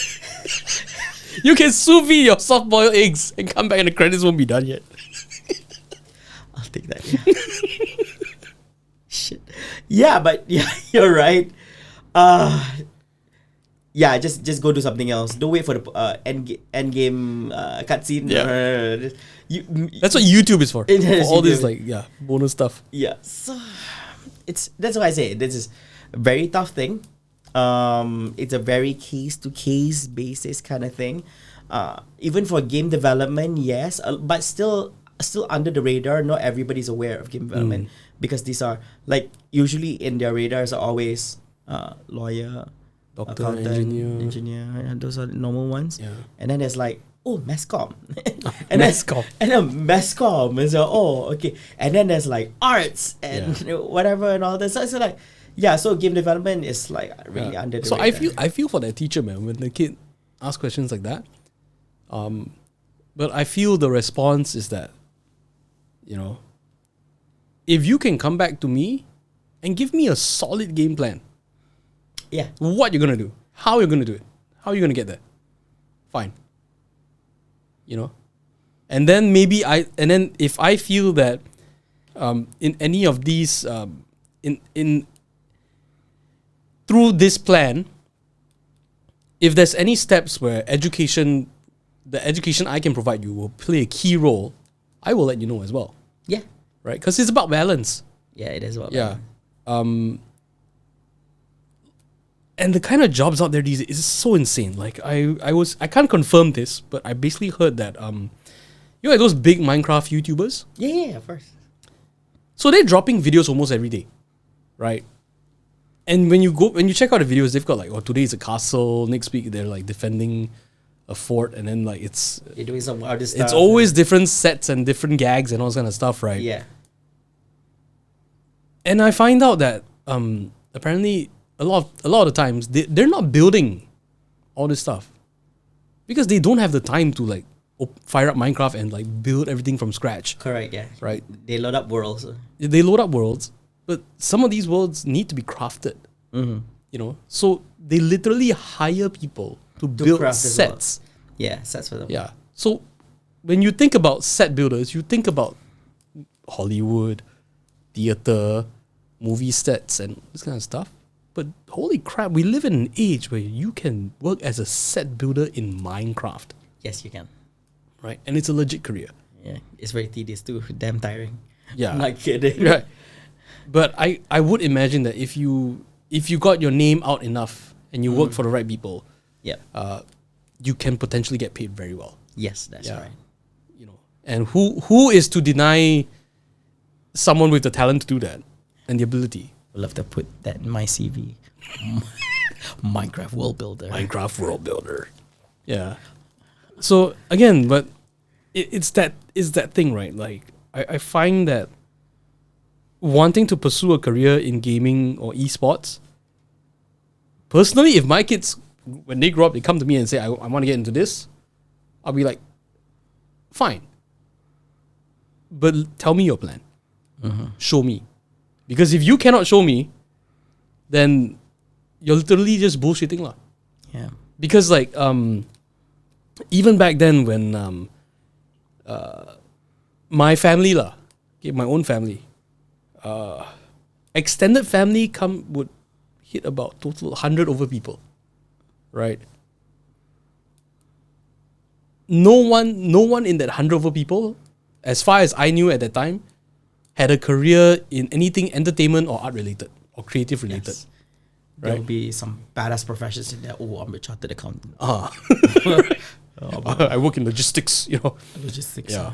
So just making a few million this year. yeah. So when I went and told my mom that I want to go to music college, she got a shock of her life. Yeah. And she was very hesitant. Yeah, she Uncle Roger on you. Because at that time, when you tell your parents that you want to have a career in music, Yeah. the only thing they can imagine is their son performing at a bar with like questionable women. Questionable women. I like how the women's are labeled as questionable. I want to say like women in skimpy clothing and all this kind of stuff lah. And then like just basically working in what seemed to be a very negative environment lah. Yeah. Because you got like booze, you got just drugs, there's probably like gangs and all kind of stuff. It's very, very underbelly of society kind of vibe lah. That's all they can imagine. Right? But then when I explained to them like, you know, no. Because when I was in high school at the time, but I've already like started performing for like corporate shows and all that stuff with this uncle's band that I was in. Yeah. Yeah. So I was telling her like, look, my friends work a part-time job for the entire school holiday for a month. Right? And I get paid the same as them from doing one show. You know? It's like, and you see lah, you know the uncle I'm performing with. Does he look like a guy that's like, you know, sending me to a drug den or something? No, right? It's like it's all above board. Yeah. And then I explained to my mom and I explained to them that look, there's more there's more to the industry than just playing in a bar, right? So do you perform at a bar? I did. I just had to ask. I performed multiple bars. Yeah, multiple bars. Was it with questionable? So questionable. Your mom was right. At the end of the day, even with your stupid ass plan, doesn't matter jack shit. Yeah. If he looked like he was gonna, he still end up. Okay, but the final thing though is the fact that yes, I told my mom about like all this other stuff, like the plans and all this kind of stuff. But it was also because of that she was like, okay, at least he's not going into this blindly, you know. At least he has a plan. Yeah, at least this is not like some kind of like stupid escape for him. Like he just doesn't want to go to regular school, doesn't want to study regular stuff. Mm-hmm. He actually wants, like, he's actually trying to reach for something else, right? Yeah. And granted, yes, while I did end up playing in bars and all that kind of stuff, it also, getting into music college also led me to where I am today, which is like the voiceover stuff, right? And which is like basically like my main career lah. Mm-hmm. Yeah, and like to this day, like making videos and all this kind of stuff, it sent me down a path where I was able to broaden my horizon so much, right? And yeah lah, I play in bars and all that, but it's not like my main life lah. You know? Yeah, I get it. Yeah, and I think she was especially happy when I started helping her make YouTube videos as well. Look at that. Right, yeah. Suddenly she's like, oh, okay, not bad. This boy. Why you don't ask the lawyer to help you with YouTube? Lawyer got microphone. You know? So I would apply the same mindset with my kids. Yeah. You know, if it comes to gaming. It's like, you really want to get into this? Yeah, tell me a plan. As a parent, I'm like, okay, the plan's not going to freaking work. You know? But it's for me, it's a sign of like, how bad do you want this? How much are you like, have you thought this through? Right? If you come back to me and say that, like that, I wanna play video games for a living, I'm gonna win TI. I'm gonna be like, you. I don't think my genetics has the ability to win TI, but yeah, you want to see Daddy play Overwatch, No, but it's that lah. It's like, you know, if you just come to me and you just have that one lofty dream, all right, and you have nothing to back it up. If you come to me, if my kids came to me and said, look, you know, outside of school, I've been winning this tournament, I've been winning that, I'm a community leader in this, I'm like, you know, I'm well known within like the circuit, I actually might have a shot getting to TI, or at least playing at a very high level. Yes. Then by all means, right? But if at that stage there would be signs that they can show you, right? Because they have something to offer, something to show. Yeah. Something to show. And you know, but if they come to me and say like, oh, okay, if you know, I like playing this game, but you know, if I don't become a competitive player, I can get into this, I can get into that. It's not so much of what they want to do exactly, but it's the fact that they understand that there's more to it than just that one. They thought of it, you know, not like just jumping in blindly. Yeah. I'm so glad that it worked out well for you. Yeah. Because for me, even if I did have the plan, they didn't care much about the plan. like, oh, are you telling me if I showed you plan, I might be able to do this? Yeah. Here's the plan. No. Damn it! You gave me like, okay, different family lah. The Chinese different, the Malay. I don't know. I think because I was the youngest lah. Okay. I think being the youngest and I was always like the black sheep of the family. Like nobody understood me kind of thing, and I was always like up to my own. Did they understood you now? My mom didn't even know like what my real job was until like, up to a couple years ago. I still don't think she fully understands what I do. So if the aunties have like the talk, right? What your sons even bones though? He's singing about it. I mean, that's the easiest thing for them to explain. Yeah. How do you explain to like aunties and uncles like, oh yeah, he goes to radio station and TV station and he voices the commercials and all. Oh, so you mean he worked at the TV and radio station, is it? No, he doesn't. Not really. Yeah. Then when the ads play, whose voice is it? It's his voice lah. So he's at the TV station lah. No. But he has to record. It just goes into this hell of trying to explain to people that this is why when you talk to like people who work in IT and ask them what they do, instead of actually telling you what they do, I'm a systems manager for servers and back. They don't tell you all that. I just do IT. Oh, yeah, very right? easy. IT. Yeah. What do you do, bro? For real, tell me, explain. IT So it does everything IT is like, what part of IT? Yeah. I manage the local area network and communications and all that. And then instead of going technical stuff, right? Basically, I just handle the router lah. Shit, that's like the lowest of IT. Yeah.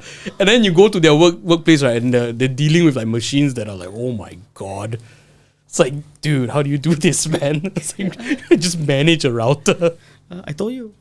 I work in IT. I work in IT. Look at a router. And it shows the router. Yeah. Ooh. I don't know, man. But we'll see. Yeah. God. But so esports, what's your hope for it in the future? And do you see yourself in the esports industry in the time to come? Are you gonna retire off being in the esports industry? What do you feel? Because it's such a young man's game. Yeah, it is a young man's game. I'm trying to find a place in there to remain as long as I can. But there will be a point where I will be away from the sport, But of course, while I'm still on it, I want to contribute as much as I can. I guess that's all I can say. My inspiration for the sport is that I hope that everyone can actually work together, especially when it comes to the ministry. I understand that the ministry, there's been a lot of arguments going on online where the ministry is not doing anything, and the community has been the one who's actually boosting up the esports economy and all that. I believe that the ministry has good intentions, that they want to be part, and they also want to know how they can contribute. But unfortunately, I believe that in the past few years, they were either ill-advised or they were not able to meet with the right people to advise them to actually do the right thing and all that. That's all, I still truly believe that the government has every intention to do good and contribute. It's just that they don't know how. Yes, they can finance, they have the finance for it, but they don't know how. So somebody has to point the right way for them. Yeah. All right. So, Ministry of Youth and Sports, please get in touch with Flava. Send him the 20 million, and he'll figure out how to spend it for you. Oh no! I will not be able to actually spend 20 million. I believe that I can redirect to other people, because usually for budget that big, usually it will go. Flava's mom, you're welcome. Just one big ass bungalow pops out of nowhere. But if you give me 20 million, I can ensure you have a very comprehensive plan for the whole year. Yeah. Not just tournaments. Man, there's so much you can do with 20 million. I'm not kidding. So besides tournaments, what else? Yeah, you can do this. You can do the educational part of things. Educate people. You want to do forums. You want to do talks for an opportunity for people to for like you mentioned, for parents and for adults to raise questions. Yeah. To be answered, because you don't want the questions like their children's not able to address it. Yeah. How about we ask some people all about it? I also have thoughts of to do road trips. Road trips for people who like to know more about ecosystem. Like, I don't think a lot of people out there had the opportunity to actually engage with top esports organizations. For example, like Team Secret, Team Hawk, Toda, and all that. What if I do like a trip where I'll bring you guys to actually go have a meet with them, and then you have a tour, you get to meet with the players, and an opportunity to do that. So like a whole day thing. In the morning, you get to meet with Toda. In the afternoon, I'll bring you to PlayStation Studios Malaysia, meet with Hasno and the gang and all that. So, wow, you can bring us there. It's like, yeah, these guys will be more than happy. Yeah. But of course, relatable people, I'll bring those people who take the game development courses to actually go to PlayStation. That'll be awesome. Yeah, truly building the esports community and gaming community. Yes, truly building. Yeah, truly. Yeah, building. so I'm not throwing so much money. Yes, you pay for transportation and all that, but the cost is not that high compared to the ROI is very good. Yeah, and then you develop the sport and the ecosystem in different ways, not just creating tournaments. All right. Yeah, less manpower, less cost, high impact. That's what we want. Yeah, it's not just about spending, but spending in the right way. All right. Yeah. Right. And on that note, Flava, any of your socials you want to plug before we wrap this up? I guess if you guys want to follow me and get to know me better on social medias, you can find me on Facebook, Instagram, LinkedIn, Twitter, at Farflava, FARFLAVA. Yeah, all of them is just Farflava over there. Yeah, and if you guys find him from this podcast, ask him about Flavorina, okay?